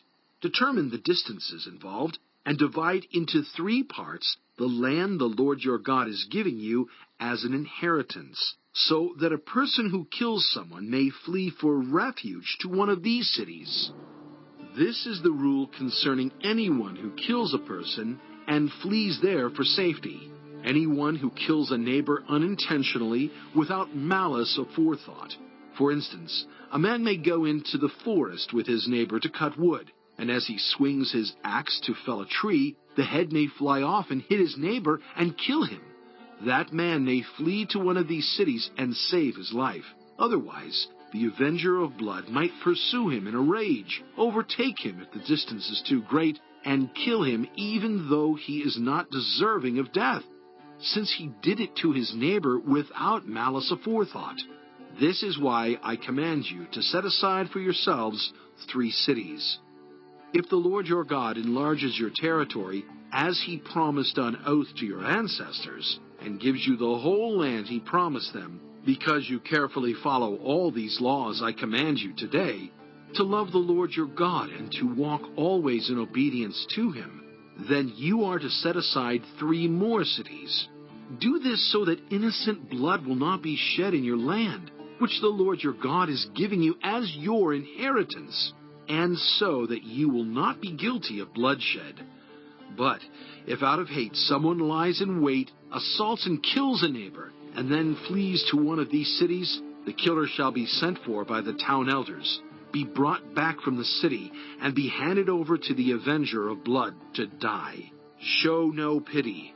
You must purge from Israel the guilt of shedding innocent blood, so that it may go well with you. Do not move your neighbor's boundary stone set up by your predecessors in the inheritance you receive in the land the Lord your God is giving you to possess. One witness is not enough to convict anyone accused of any crime or offense they may have committed. A matter must be established by the testimony of 2 or 3 witnesses. If a malicious witness takes the stand to accuse someone of a crime, the 2 people involved in the dispute must stand in the presence of the Lord before the priests and the judges who are in office at the time. The judges must make a thorough investigation, and if the witness proves to be a liar, giving false testimony against a fellow Israelite, then do to the false witness as that witness intended to do to the other party. You must purge the evil from among you. The rest of the people will hear of this and be afraid, and never again will such an evil thing be done among you. Show no pity. Life for life, eye for eye, tooth for tooth, hand for hand, foot for foot. Chapter 20. When you go to war against your enemies, and see horses and chariots, and an army greater than yours, do not be afraid of them, because the Lord your God, who brought you up out of Egypt, will be with you. When you are about to go into battle, the priest shall come forward and address the army. He shall say, "Hear, Israel, today you are going into battle against your enemies. Do not be faint-hearted or afraid. Do not panic or be terrified by them. For the Lord your God is the one who goes with you to fight for you against your enemies, to give you victory." The officers shall say to the army, "Has anyone built a new house and not yet begun to live in it? Let him go home, or he may die in battle, and someone else may begin to live in it. Has anyone planted a vineyard and not begun to enjoy it? Let him go home, or he may die in battle, and someone else enjoy it. Has anyone become pledged to a woman and not married her? Let him go home, or he may die in battle, and someone else marry her." Then the officers shall add, "Is anyone afraid or faint-hearted? Let him go home, so that his fellow soldiers will not become disheartened too." When the officers have finished speaking to the army, they shall appoint commanders over it. When you march up to attack a city, make its people an offer of peace. If they accept and open their gates, all the people in it shall be subject to forced labor and shall work for you. If they refuse to make peace, and they engage you in battle, lay siege to that city. When the Lord your God delivers it into your hand, put to the sword all the men in it. As for the women, the children, the livestock, and everything else in the city, you may take these as plunder for yourselves, and you may use the plunder the Lord your God gives you from your enemies. This is how you are to treat all the cities that are at a distance from you, and do not belong to the nations nearby. However, in the cities of the nations the Lord your God is giving you as an inheritance, do not leave alive anything that breathes. Completely destroy them: the Hittites, Amorites, Canaanites, Perizzites, Hivites, and Jebusites, as the Lord your God has commanded you. Otherwise they will teach you to follow all the detestable things they do in worshiping their gods, and you will sin against the Lord your God. When you lay siege to a city for a long time, fighting against it to capture it, do not destroy its trees by putting an axe to them, because you can eat their fruit. Do not cut them down. Are the trees people, that you should besiege them? However, you may cut down trees that you know are not fruit trees, and use them to build siege works, until the city at war with you falls.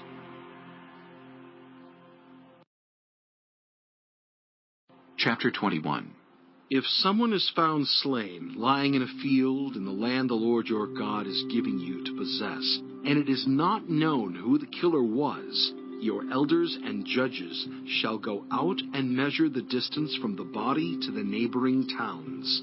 Then the elders of the town nearest the body shall take a heifer that has never been worked and has never worn a yoke, and lead it down to a valley that has not been plowed or planted, and where there is a flowing stream.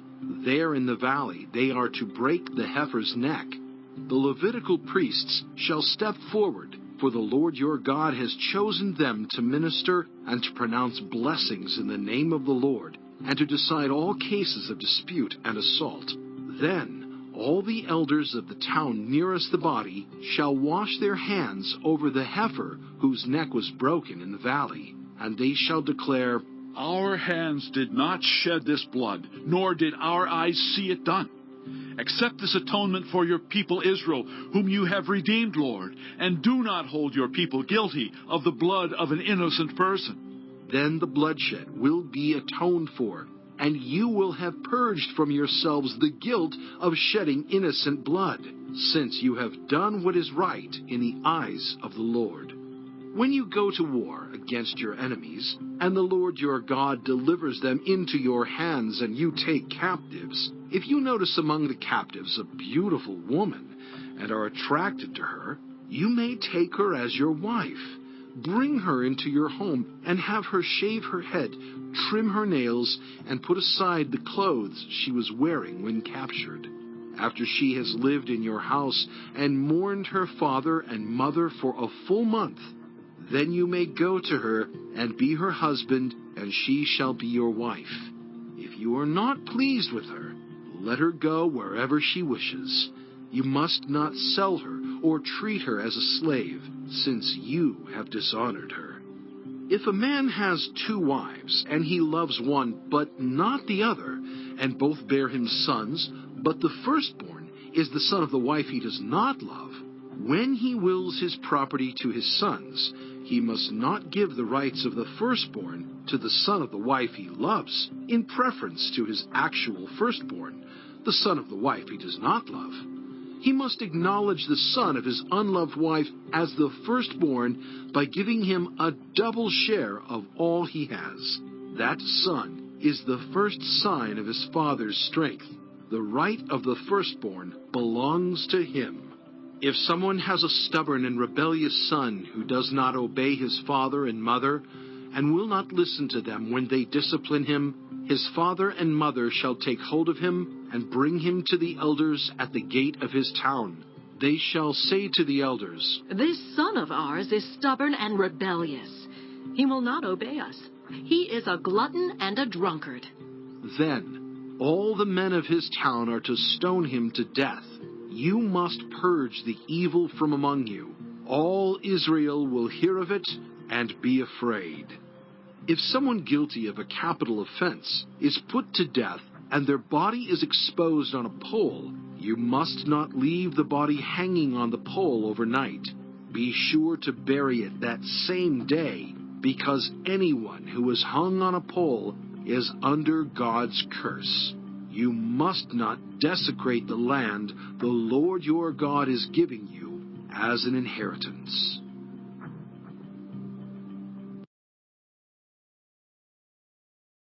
Chapter 22. If you see your fellow Israelites' ox or sheep straying, do not ignore it, but be sure to take it back to its owner. If they do not live near you, or if you do not know who owns it, Take it home with you and keep it until they come looking for it. Then give it back. Do the same if you find their donkey or cloak or anything else they have lost. Do not ignore it. If you see your fellow Israelites' donkey or ox fallen on the road, do not ignore it. Help the owner get it to its feet. A woman must not wear men's clothing, nor a man wear women's clothing, for the Lord your God detests anyone who does this. If you come across a bird's nest beside the road, either in a tree or on the ground, and the mother is sitting on the young or on the eggs, do not take the mother with the young. You may take the young, but be sure to let the mother go, so that it may go well with you and you may have a long life. When you build a new house, make a parapet around your roof so that you may not bring the guilt of bloodshed on your house if someone falls from the roof. Do not plant two kinds of seed in your vineyard. If you do, not only the crops you plant, but also the fruit of the vineyard will be defiled. Do not plow with an ox and a donkey yoked together. Do not wear clothes of wool and linen woven together. Make tassels on the four corners of the cloak you wear. If a man takes a wife, and after sleeping with her, dislikes her and slanders her and gives her a bad name, saying, I married this woman, but when I approached her, I did not find proof of her virginity. Then the young woman's father and mother shall bring to the town elders at the gate proof that she was a virgin. Her father will say to the elders, I gave my daughter in marriage to this man, but he dislikes her. Now he has slandered her and said, I did not find your daughter to be a virgin, but here is the proof of my daughter's virginity. Then her parents shall display the cloth before the elders of the town, and the elders shall take the man and punish him. They shall fine him 100 shekels of silver, and give them to the young woman's father, because this man has given an Israelite virgin a bad name. She shall continue to be his wife. He must not divorce her as long as he lives. If, however, the charge is true, and no proof of the young woman's virginity can be found, she shall be brought to the door of her father's house, and there the men of her town shall stone her to death. She has done an outrageous thing in Israel by being promiscuous while still in her father's house. You must purge the evil from among you. If a man is found sleeping with another man's wife, both the man who slept with her and the woman must die. You must purge the evil from Israel. If a man happens to meet in a town a virgin pledged to be married, and he sleeps with her, you shall take both of them to the gate of that town and stone them to death. The young woman, because she was in a town and did not scream for help, and the man, because he violated another man's wife. You must purge the evil from among you. But if out in the country a man happens to meet a young woman pledged to be married and rapes her, only the man who has done this shall die. Do nothing to the woman. She has committed no sin deserving death. This case is like that of someone who attacks and murders a neighbor. For the man found the young woman out in the country, and though the betrothed woman screamed, there was no one to rescue her. If a man happens to meet a virgin who is not pledged to be married and rapes her, and they are discovered, he shall pay her father 50 shekels of silver. He must marry the young woman, for he has violated her. He can never divorce her as long as he lives. A man is not to marry his father's wife. He must not dishonor his father's bed. Chapter 23. No one who has been emasculated by crushing or cutting may enter the assembly of the Lord. No one born of a forbidden marriage, nor any of their descendants may enter the assembly of the Lord, not even in the 10th generation. No Ammonite or Moabite or any of their descendants may enter the assembly of the Lord, not even in the 10th generation. For they did not come to meet you with bread and water on your way when you came out of Egypt. And they hired Balaam, son of Beor from Pethor, in Aram Naharaim, to pronounce a curse on you. However, the Lord your God would not listen to Balaam, but turn the curse into a blessing for you, because the Lord your God loves you. Do not seek a treaty of friendship with them as long as you live. Do not despise an Edomite, for the Edomites are related to you. Do not despise an Egyptian, because you resided as foreigners in their country. The third generation of children born to them may enter the assembly of the Lord. When you are encamped against your enemies, keep away from everything impure. If one of your men is unclean because of a nocturnal emission, he is to go outside the camp and stay there. But as evening approaches, he is to wash himself, and at sunset he may return to the camp. Designate a place outside the camp where you can go to relieve yourself. As part of your equipment, have something to dig with, and when you relieve yourself, dig a hole and cover up your excrement. For the Lord your God moves about in your camp to protect you, and to deliver your enemies to you. Your camp must be holy, so that he will not see among you anything indecent and turn away from you. If a slave has taken refuge with you, do not hand them over to their master. Let them live among you wherever they like and in whatever town they choose. Do not oppress them. No Israelite man or woman is to become a shrine prostitute. You must not bring the earnings of a female prostitute or of a male prostitute into the house of the Lord your God to pay any vow, because the Lord your God detests them both. Do not charge a fellow Israelite interest, whether on money or food or anything else that may earn interest. You may charge a foreigner interest, but not a fellow Israelite, so that the Lord your God may bless you in everything you put your hand to in the land you are entering to possess. If you make a vow to the Lord your God, do not be slow to pay it, for the Lord your God will certainly demand it of you, and you will be guilty of sin. But if you refrain from making a vow, you will not be guilty. Whatever your lips utter, you must be sure to do, because you made your vow freely to the Lord your God with your own mouth. If you enter your neighbor's vineyard, you may eat all the grapes you want, but do not put any in your basket. If you enter your neighbor's grain field, you may pick kernels with your hands, but you must not put a sickle to their standing grain. Chapter 24. If a man marries a woman who becomes displeasing to him because he finds something indecent about her, and he writes her a certificate of divorce, gives it to her, and sends her from his house, and if after she leaves his house she becomes the wife of another man, and her second husband dislikes her, and writes her a certificate of divorce, gives it to her, and sends her from his house, or if he dies, then her first husband, who divorced her, is not allowed to marry her again after she has been defiled. That would be detestable in the eyes of the Lord. Do not bring sin upon the land the Lord your God is giving you as an inheritance. If a man has recently married, he must not be sent to war, or have any other duty laid on him. For 1 year he is to be free to stay at home and bring happiness to the wife he has married.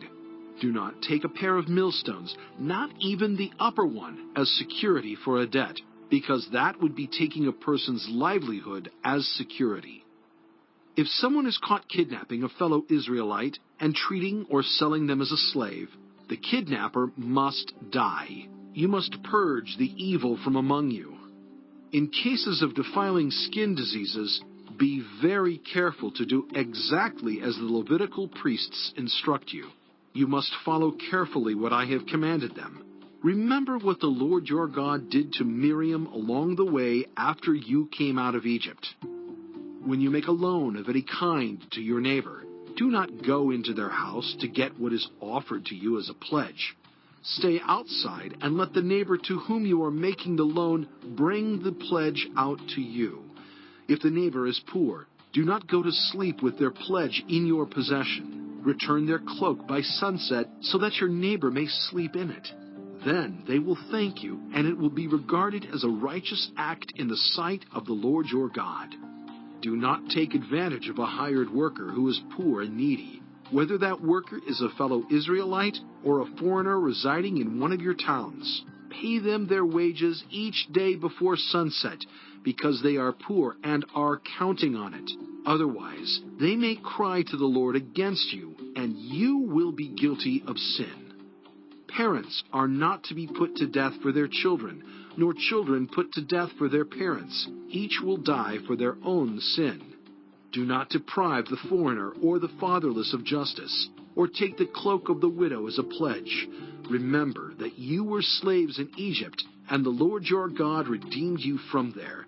That is why I command you to do this. When you are harvesting in your field and you overlook a sheaf, do not go back to get it.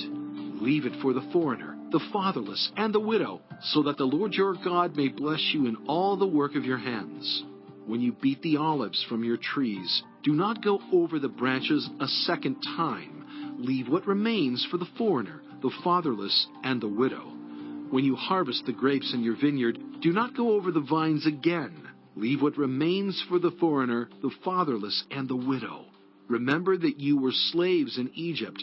That is why I command you to do this.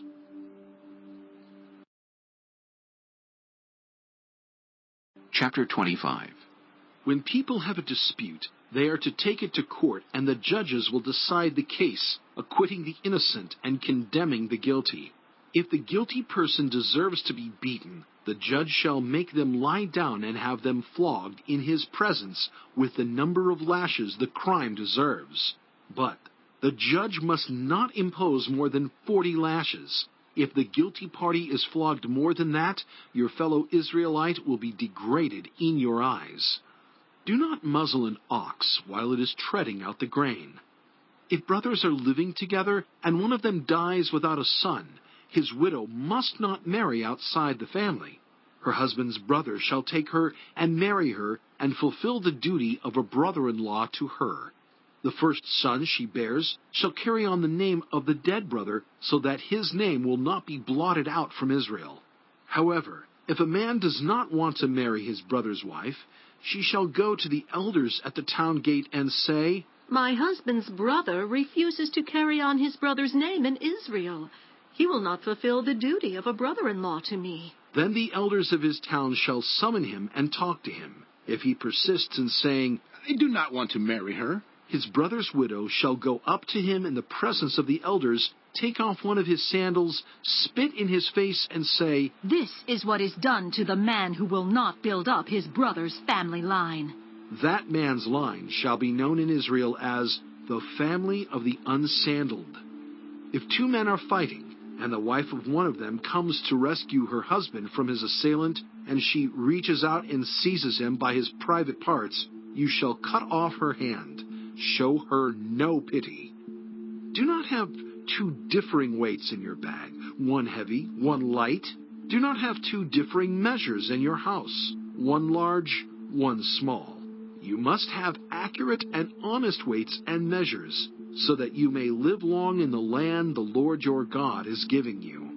For the Lord your God detests anyone who does these things, anyone who deals dishonestly. Remember what the Amalekites did to you along the way when you came out of Egypt. When you were weary and worn out, they met you on your journey and attacked all who were lagging behind. They had no fear of God. When the Lord your God gives you rest from all the enemies around you, in the land he is giving you to possess as an inheritance, you shall blot out the name of Amalek from under heaven. Do not forget. Chapter 26.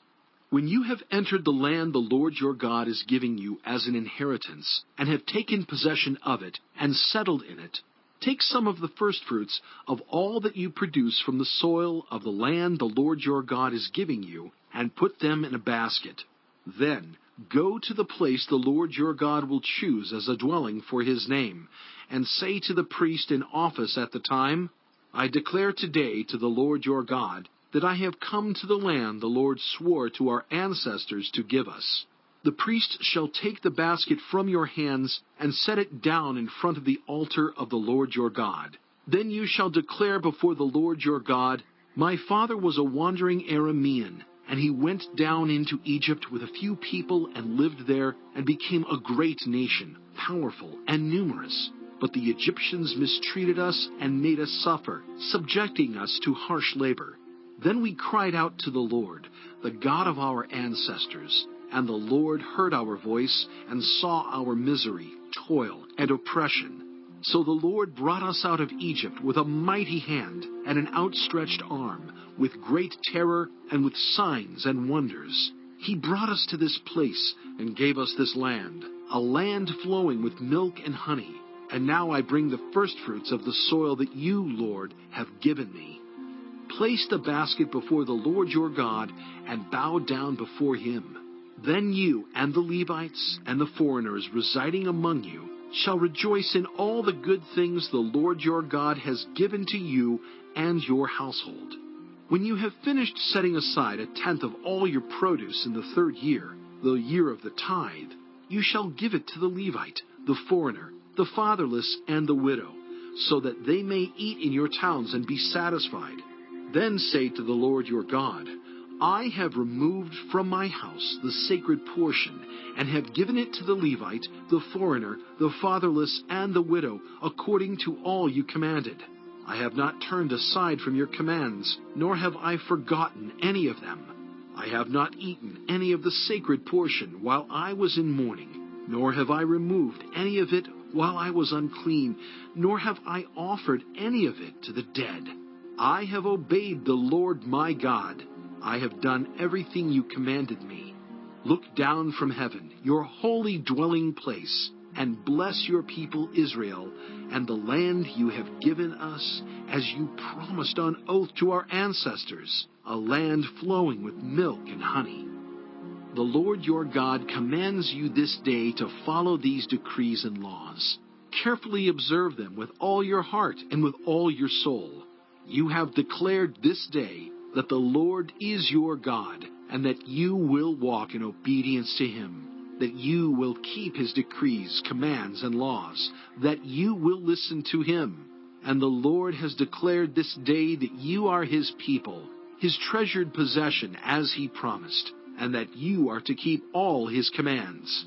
He has declared that he will set you in praise, fame, and honor high above all the nations he has made, and that you will be a people holy to the Lord your God, as he promised.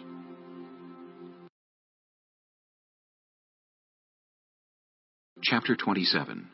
Moses and the elders of Israel commanded the people, Keep all these commands that I give you today. When you have crossed the Jordan into the land the Lord your God is giving you, set up some large stones and coat them with plaster. Write on them all the words of this law when you have crossed over to enter the land the Lord your God is giving you, a land flowing with milk and honey, just as the Lord, the God of your ancestors, promised you. And when you have crossed the Jordan, set up these stones on Mount Ebal, as I command you today, and coat them with plaster. Build there an altar to the Lord your God, an altar of stones. Do not use any iron tool on them. Build the altar of the Lord your God with field stones, and offer burnt offerings on it to the Lord your God. Sacrifice fellowship offerings there, eating them and rejoicing in the presence of the Lord your God. And you shall write very clearly all the words of this law on these stones you have set up. Then Moses and the Levitical priests said to all Israel, Be silent, Israel, and listen. You have now become the people of the Lord your God. Obey the Lord your God and follow his commands and decrees that I give you today. On the same day Moses commanded the people, When you have crossed the Jordan, these tribes shall stand on Mount Gerizim to bless the people: Simeon, Levi, Judah, Issachar, Joseph, and Benjamin. And these tribes shall stand on Mount Ebal to pronounce curses: Reuben, Gad, Asher, Zebulun, Dan, and Naphtali. The Levites shall recite to all the people of Israel in a loud voice, Cursed is anyone who makes an idol, a thing detestable to the Lord, the work of skilled hands, and sets it up in secret. Then all the people shall say, Amen. Cursed is anyone who dishonors their father or mother. Then all the people shall say, Amen. Cursed is anyone who moves their neighbor's boundary stone. Then all the people shall say, Amen. Cursed is anyone who leads the blind astray on the road. Then all the people shall say, Amen. Cursed is anyone who withholds justice from the foreigner, the fatherless, or the widow. Then all the people shall say, Amen. Cursed is anyone who sleeps with his father's wife, for he dishonors his father's bed. Then all the people shall say, Amen. Cursed is anyone who has sexual relations with any animal. Then all the people shall say, Amen. Cursed is anyone who sleeps with his sister, the daughter of his father, or the daughter of his mother. Then all the people shall say, Amen. Cursed is anyone who sleeps with his mother-in-law. Then all the people shall say, Amen. Cursed is anyone who kills their neighbor secretly. Then all the people shall say, Amen. Cursed is anyone who accepts a bribe to kill an innocent person. Then all the people shall say, Amen. Cursed is anyone who does not uphold the words of this law by carrying them out. Then all the people shall say, Amen. Chapter 28. If you fully obey the Lord your God, and carefully follow all his commands I give you today, the Lord your God will set you high above all the nations on earth. All these blessings will come on you and accompany you if you obey the Lord your God.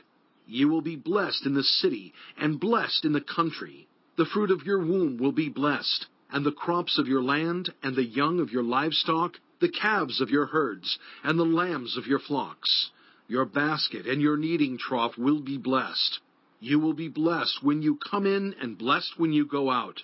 The Lord will grant that the enemies who rise up against you will be defeated before you. They will come at you from one direction but flee from you in 7. The Lord will send a blessing on your barns and on everything you put your hand to. The Lord your God will bless you in the land he is giving you. The Lord will establish you as his holy people, as he promised you on oath, if you keep the commands of the Lord your God and walk in obedience to him. Then all the peoples on earth will see that you are called by the name of the Lord, and they will fear you. The Lord will grant you abundant prosperity in the fruit of your womb, the young of your livestock, and the crops of your ground, in the land he swore to your ancestors to give you. The Lord will open the heavens, the storehouse of his bounty, to send rain on your land in season, and to bless all the work of your hands. You will lend to many nations, but will borrow from none. The Lord will make you the head, not the tail, if you pay attention to the commands of the Lord your God that I give you this day, and carefully follow them. You will always be at the top, never at the bottom. Do not turn aside from any of the commands I give you today, to the right or to the left, following other gods and serving them. However, if you do not obey the Lord your God and do not carefully follow all his commands and decrees I am giving you today, all these curses will come on you and overtake you. You will be cursed in the city and cursed in the country. Your basket and your kneading trough will be cursed. The fruit of your womb will be cursed, and the crops of your land, and the calves of your herds, and the lambs of your flocks. You will be cursed when you come in, and cursed when you go out. The Lord will send on you curses, confusion, and rebuke in everything you put your hand to, until you are destroyed and come to sudden ruin because of the evil you have done in forsaking him. The Lord will plague you with diseases until he has destroyed you from the land you are entering to possess. The Lord will strike you with wasting disease, with fever and inflammation, with scorching heat and drought, with blight and mildew, which will plague you until you perish. The sky over your head will be bronze, the ground beneath you iron. The Lord will turn the rain of your country into dust and powder. It will come down from the skies until you are destroyed. The Lord will cause you to be defeated before your enemies.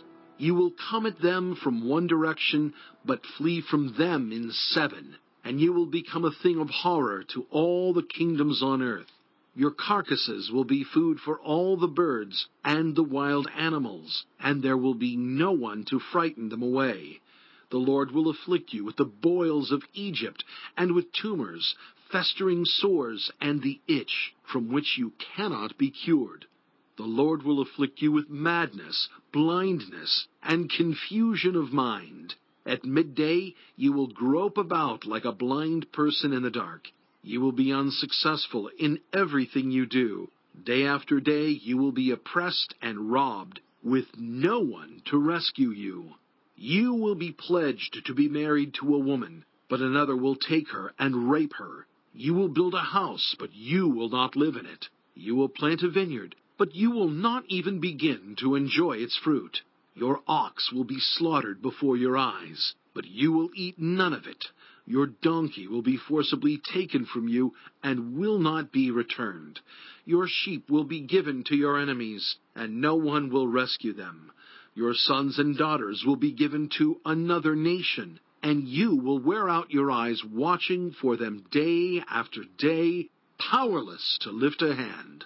A people that you do not know will eat what your land and labor produce, and you will have nothing but cruel oppression all your days.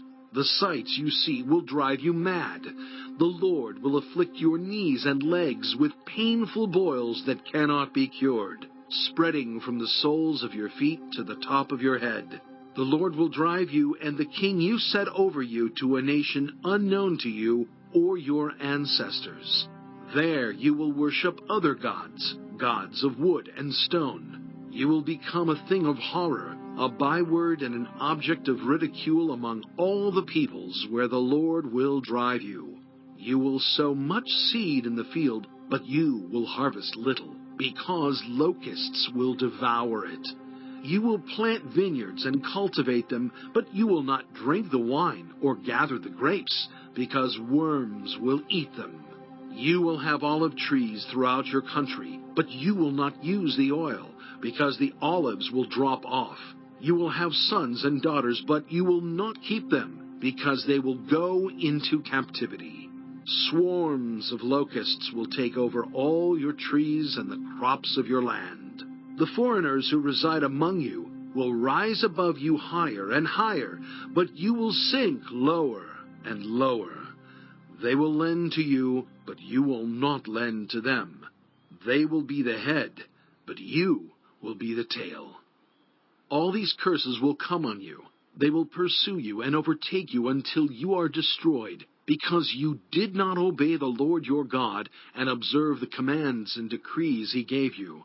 They will be a sign and a wonder to you and your descendants forever, because you did not serve the Lord your God joyfully and gladly in the time of prosperity. Therefore, in hunger and thirst, in nakedness and dire poverty, you will serve the enemies the Lord sends against you. He will put an iron yoke on your neck until he has destroyed you. The Lord will bring a nation against you from far away, from the ends of the earth, like an eagle swooping down, a nation whose language you will not understand, a fierce-looking nation without respect for the old or pity for the young. They will devour the young of your livestock and the crops of your land until you are destroyed. They will leave you no grain, new wine, or olive oil, nor any calves of your herds, or lambs of your flocks, until you are ruined. They will lay siege to all the cities throughout your land, until the high fortified walls in which you trust fall down. They will besiege all the cities throughout the land the Lord your God is giving you. Because of the suffering that your enemy will inflict on you during the siege, you will eat the fruit of the womb, the flesh of the sons and daughters the Lord your God has given you. Even the most gentle and sensitive man among you will have no compassion on his own brother or the wife he loves or his surviving children, and he will not give to one of them any of the flesh of his children that he is eating. It will be all he has left because of the suffering your enemy will inflict on you during the siege of all your cities. The most gentle and sensitive woman among you, so sensitive and gentle that she would not venture to touch the ground with the sole of her foot, will begrudge the husband she loves and her own son or daughter, the afterbirth from her womb, and the children she bears. For in her dire need she intends to eat them secretly, because of the suffering your enemy will inflict on you during the siege of your cities. If you do not carefully follow all the words of this law, which are written in this book, and do not revere this glorious and awesome name, the Lord your God, the Lord will send fearful plagues on you and your descendants, harsh and prolonged disasters, and severe and lingering illnesses. He will bring on you all the diseases of Egypt that you dreaded, and they will cling to you. The Lord will also bring on you every kind of sickness and disaster not recorded in this book of the law until you are destroyed. You who are as numerous as the stars in the sky will be left but few in number, because you did not obey the Lord your God.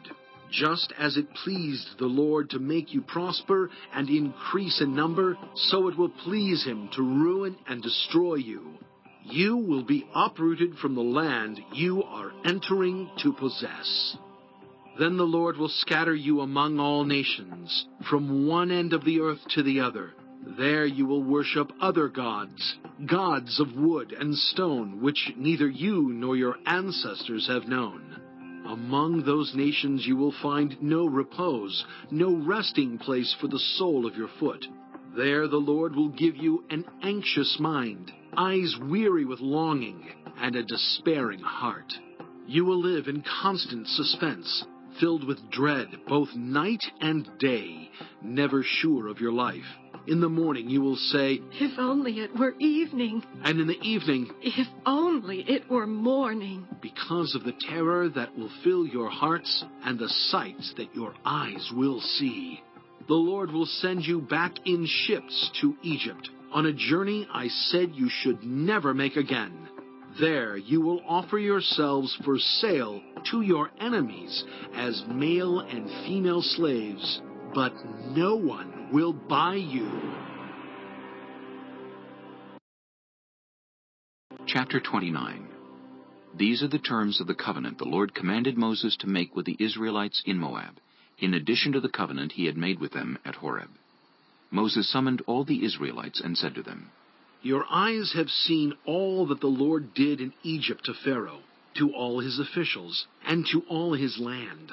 With your own eyes you saw those great trials, those signs and great wonders. But to this day the Lord has not given you a mind that understands, or eyes that see, or ears that hear. Yet the Lord says, During the 40 years that I led you through the wilderness, your clothes did not wear out, nor did the sandals on your feet. You ate no bread and drank no wine or other fermented drink. I did this so that you might know that I am the Lord your God. When you reached this place, Sihon king of Heshbon and Og king of Bashan came out to fight against us, but we defeated them. We took their land and gave it as an inheritance to the Reubenites, the Gadites, and the half-tribe of Manasseh. Carefully follow the terms of this covenant, so that you may prosper in everything you do.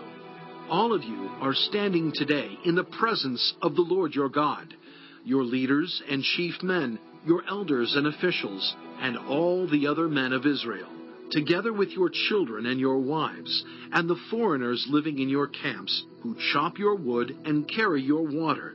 You are standing here in order to enter into a covenant with the Lord your God, a covenant the Lord is making with you this day and sealing with an oath, to confirm you this day as his people, that he may be your God, as he promised you, and as he swore to your fathers, Abraham, Isaac, and Jacob. I am making this covenant with its oath, not only with you, who are standing here with us today in the presence of the Lord our God, but also with those who are not here today. You yourselves know how we lived in Egypt, and how we passed through the countries on the way here. You saw among them their detestable images, and idols of wood and stone, of silver and gold. Make sure there is no man or woman, clan or tribe among you today whose heart turns away from the Lord our God to go and worship the gods of those nations. Make sure there is no root among you that produces such bitter poison. When such a person hears the words of this oath, and they invoke a blessing on themselves, thinking, I will be safe, even though I persist in going my own way, they will bring disaster on the watered land as well as the dry. The Lord will never be willing to forgive them. His wrath and zeal will burn against them. All the curses written in this book will fall on them, and the Lord will blot out their names from under heaven. The Lord will single them out from all the tribes of Israel for disaster, according to all the curses of the covenant written in this book of the law. Your children, who follow you in later generations, and foreigners who come from distant lands, will see the calamities that have fallen on the land and the diseases with which the Lord has afflicted it. The whole land will be a burning waste of salt and sulfur, nothing planted, nothing sprouting, no vegetation growing on it. It will be like the destruction of Sodom and Gomorrah, Admah and Zeboim, which the Lord overthrew in fierce anger. All the nations will ask, Why has the Lord done this to this land? Why this fierce burning anger? And the answer will be, it is because this people abandoned the covenant of the Lord, the God of their ancestors, the covenant he made with them when he brought them out of Egypt. They went off and worshipped other gods and bowed down to them, gods they did not know, gods he had not given them. Therefore the Lord's anger burned against this land, so that he brought on it all the curses written in this book. In furious anger and in great wrath the Lord uprooted them from their land and thrust them into another land, as it is now. The secret things belong to the Lord our God, but the things revealed belong to us and to our children forever, that we may follow all the words of this law. Chapter 30. When all these blessings and curses I have set before you come on you, and you take them to heart wherever the Lord your God disperses you among the nations, and when you and your children return to the Lord your God and obey him with all your heart and with all your soul according to everything I command you today, then the Lord your God will restore your fortunes and have compassion on you, and gather you again from all the nations where he scattered you, even if you have been banished to the most distant land under the heavens. From there, the Lord your God will gather you and bring you back. He will bring you to the land that belonged to your ancestors, and you will take possession of it. He will make you more prosperous and numerous than your ancestors. The Lord your God will circumcise your hearts and the hearts of your descendants, so that you may love him with all your heart and with all your soul and live. The Lord your God will put all these curses on your enemies who hate and persecute you. You will again obey the Lord and follow all his commands I am giving you today. Then the Lord your God will make you most prosperous in all the work of your hands and in the fruit of your womb, the young of your livestock and the crops of your land. The Lord will again delight in you and make you prosperous, just as he delighted in your ancestors, if you obey the Lord your God and keep his commands and decrees that are written in this book of the law, and turn to the Lord your God with all your heart and with all your soul. Now, what I am commanding you today is not too difficult for you or beyond your reach. It is not up in heaven, so that you have to ask, Who will ascend into heaven to get it, and proclaim it to us so we may obey it? Nor is it beyond the sea, so that you have to ask, Who will cross the sea to get it, and proclaim it to us so we may obey it? No, the word is very near you. It is in your mouth and in your heart, so you may obey it. See, I set before you today life and prosperity, death and destruction. For I command you today to love the Lord your God, to walk in obedience to him, and to keep his commands, decrees, and laws. Then you will live and increase, and the Lord your God will bless you in the land you are entering to possess. But if your heart turns away and you are not obedient, and if you are drawn away to bow down to other gods and worship them, I declare to you this day that you will certainly be destroyed. You will not live long in the land you are crossing the Jordan to enter and possess. This day I call the heavens and the earth as witnesses against you that I have set before you life and death, blessings and curses. Now choose life, so that you and your children may live, and that you may love the Lord your God. Listen to his voice and hold fast to him. For the Lord is your life, and he will give you many years in the land he swore to give to your fathers, Abraham, Isaac, and Jacob. Chapter 31. Then Moses went out and spoke these words to all Israel. I am now 120 years old, and I am no longer able to lead you. The Lord has said to me, You shall not cross the Jordan. The Lord your God himself will cross over ahead of you. He will destroy these nations before you, and you will take possession of their land. Joshua also will cross over ahead of you, as the Lord said. And the Lord will do to them what he did to Sihon and Og, the kings of the Amorites, whom he destroyed along with their land. The Lord will deliver them to you, and you must do to them all that I have commanded you. Be strong and courageous. Do not be afraid or terrified because of them, for the Lord your God goes with you. He will never leave you nor forsake you. Then Moses summoned Joshua and said to him in the presence of all Israel, Be strong and courageous, for you must go with this people into the land that the Lord swore to their ancestors to give them, and you must divide it among them as their inheritance. The Lord himself goes before you and will be with you. He will never leave you nor forsake you. Do not be afraid.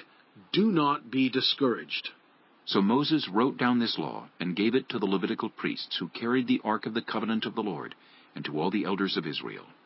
Then Moses commanded them, At the end of every 7 years, in the year for canceling debts, during the festival of tabernacles, when all Israel comes to appear before the Lord your God at the place he will choose, you shall read this law before them in their hearing. Assemble the people, men, women, and children, and the foreigners residing in your towns, so they can listen and learn to fear the Lord your God, and follow carefully all the words of this law.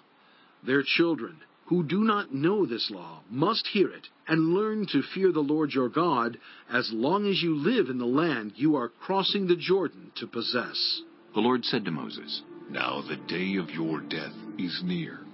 Call Joshua and present yourselves at the tent of meeting, where I will commission him. So Moses and Joshua came and presented themselves at the tent of meeting. Then the Lord appeared at the tent in a pillar of cloud, and the cloud stood over the entrance to the tent.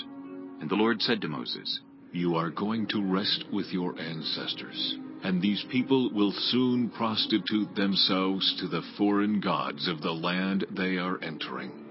They will forsake me and break the covenant I made with them. And in that day I will become angry with them and forsake them. I will hide my face from them, and they will be destroyed. Many disasters and calamities will come on them, and in that day they will ask, Have not these disasters come on us because our God is not with us? And I will certainly hide my face in that day, because of all their wickedness in turning to other gods. Now write down this song and teach it to the Israelites, and have them sing it, so that it may be a witness for me against them.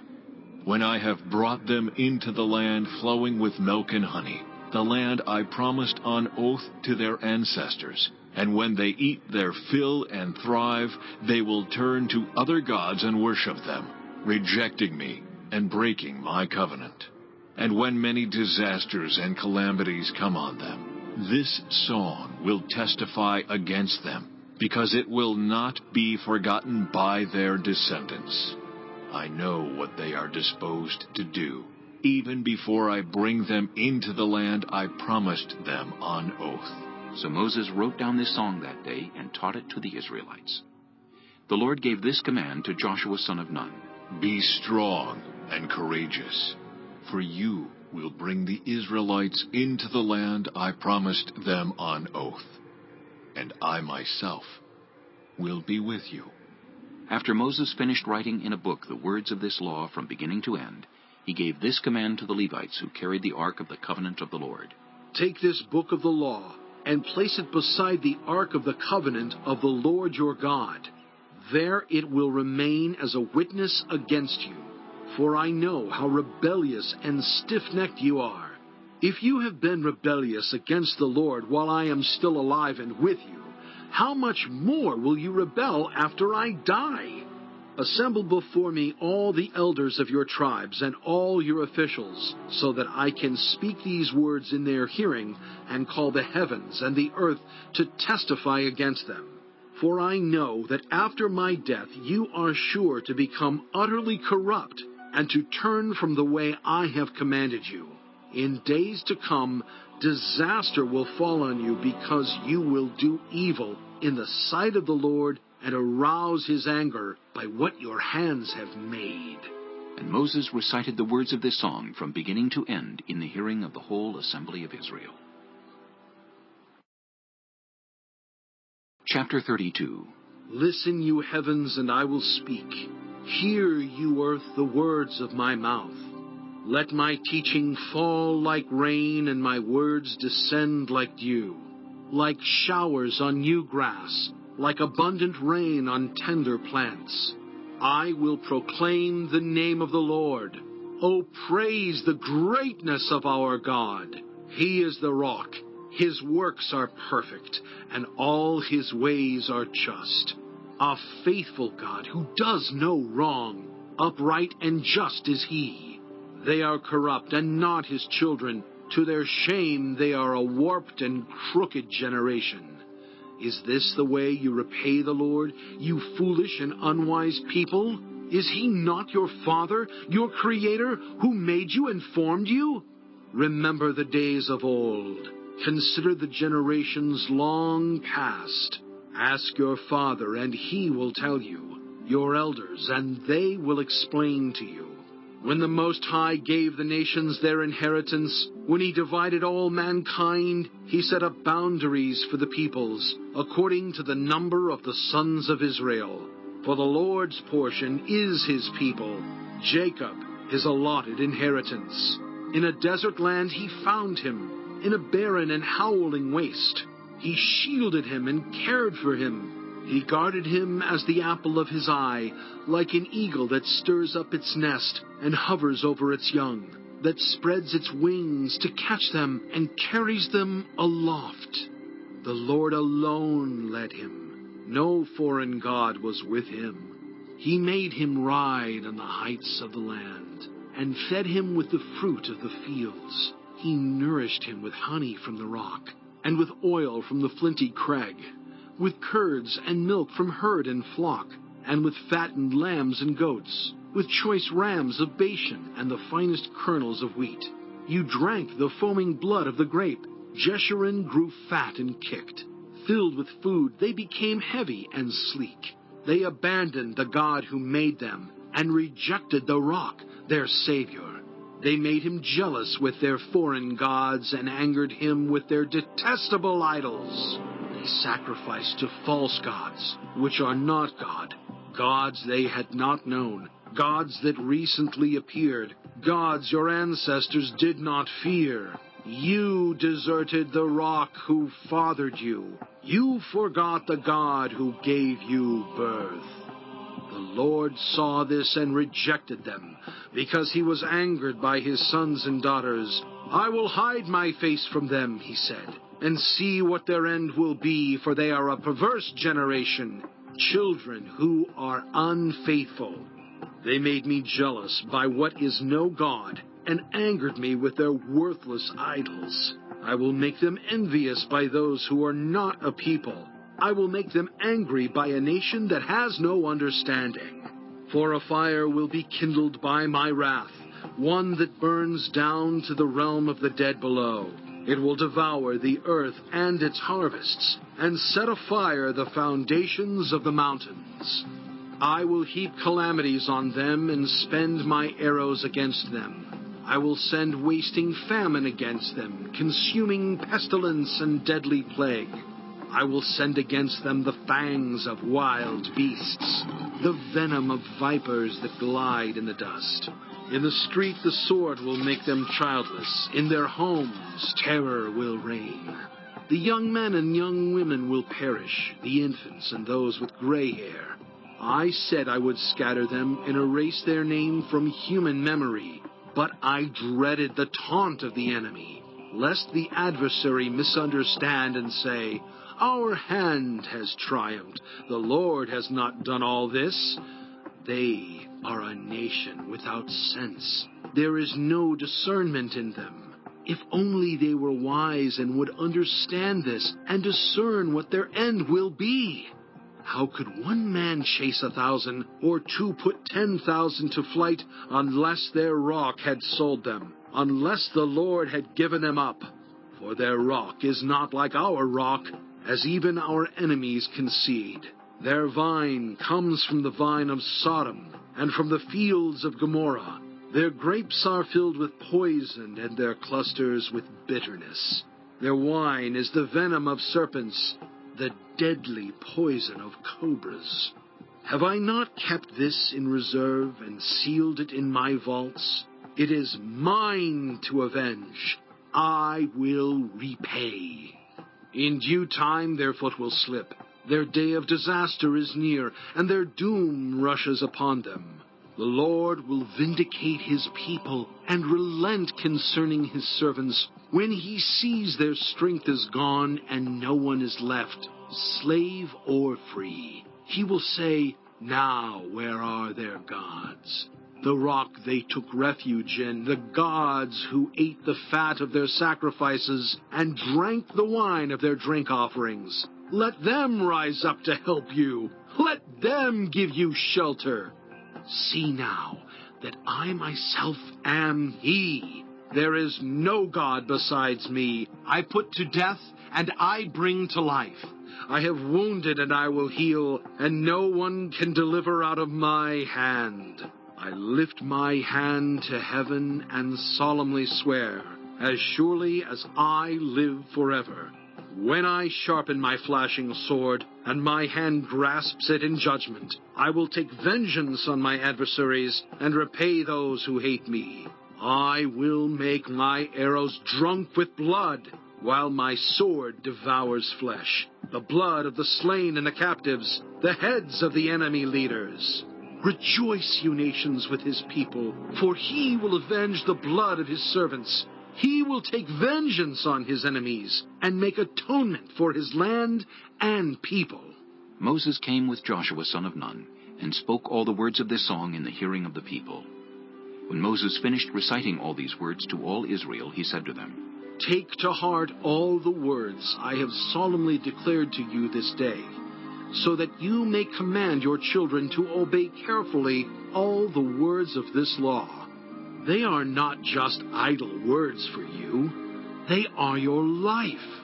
By them you will live long in the land you are crossing the Jordan to possess." On that same day the Lord told Moses, "Go up into the Abarim range to Mount Nebo in Moab, across from Jericho, and view Canaan, the land I am giving the Israelites as their own possession.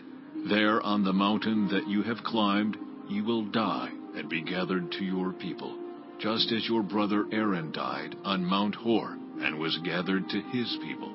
This is because both of you broke faith with me in the presence of the Israelites at the waters of Meribah Kadesh in the desert of Zin, and because you did not uphold my holiness among the Israelites.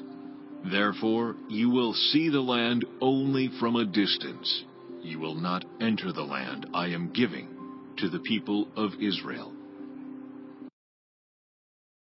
Chapter 33. This is the blessing that Moses, the man of God, pronounced on the Israelites before his death. He said, The Lord came from Sinai and dawned over them from Seir. He shone forth from Mount Paran. He came with myriads of holy ones from the south, from his mountain slopes. Surely it is you who love the people. All the holy ones are in your hand. At your feet they all bow down, and from you receive instruction, the law that Moses gave us, the possession of the assembly of Jacob. He was king over Jeshurun when the leaders of the people assembled, along with the tribes of Israel. Let Reuben live and not die, nor his people be few. And this he said about Judah. Hear, Lord, the cry of Judah. Bring him to his people. With his own hands he defends his cause. Oh, be his help against his foes. About Levi he said, Your Thummim and Urim belong to your faithful servant. You tested him at Massah. You contended with him at the waters of Meribah. He said of his father and mother, I have no regard for them. He did not recognize his brothers or acknowledge his own children, but he watched over your word and guarded your covenant.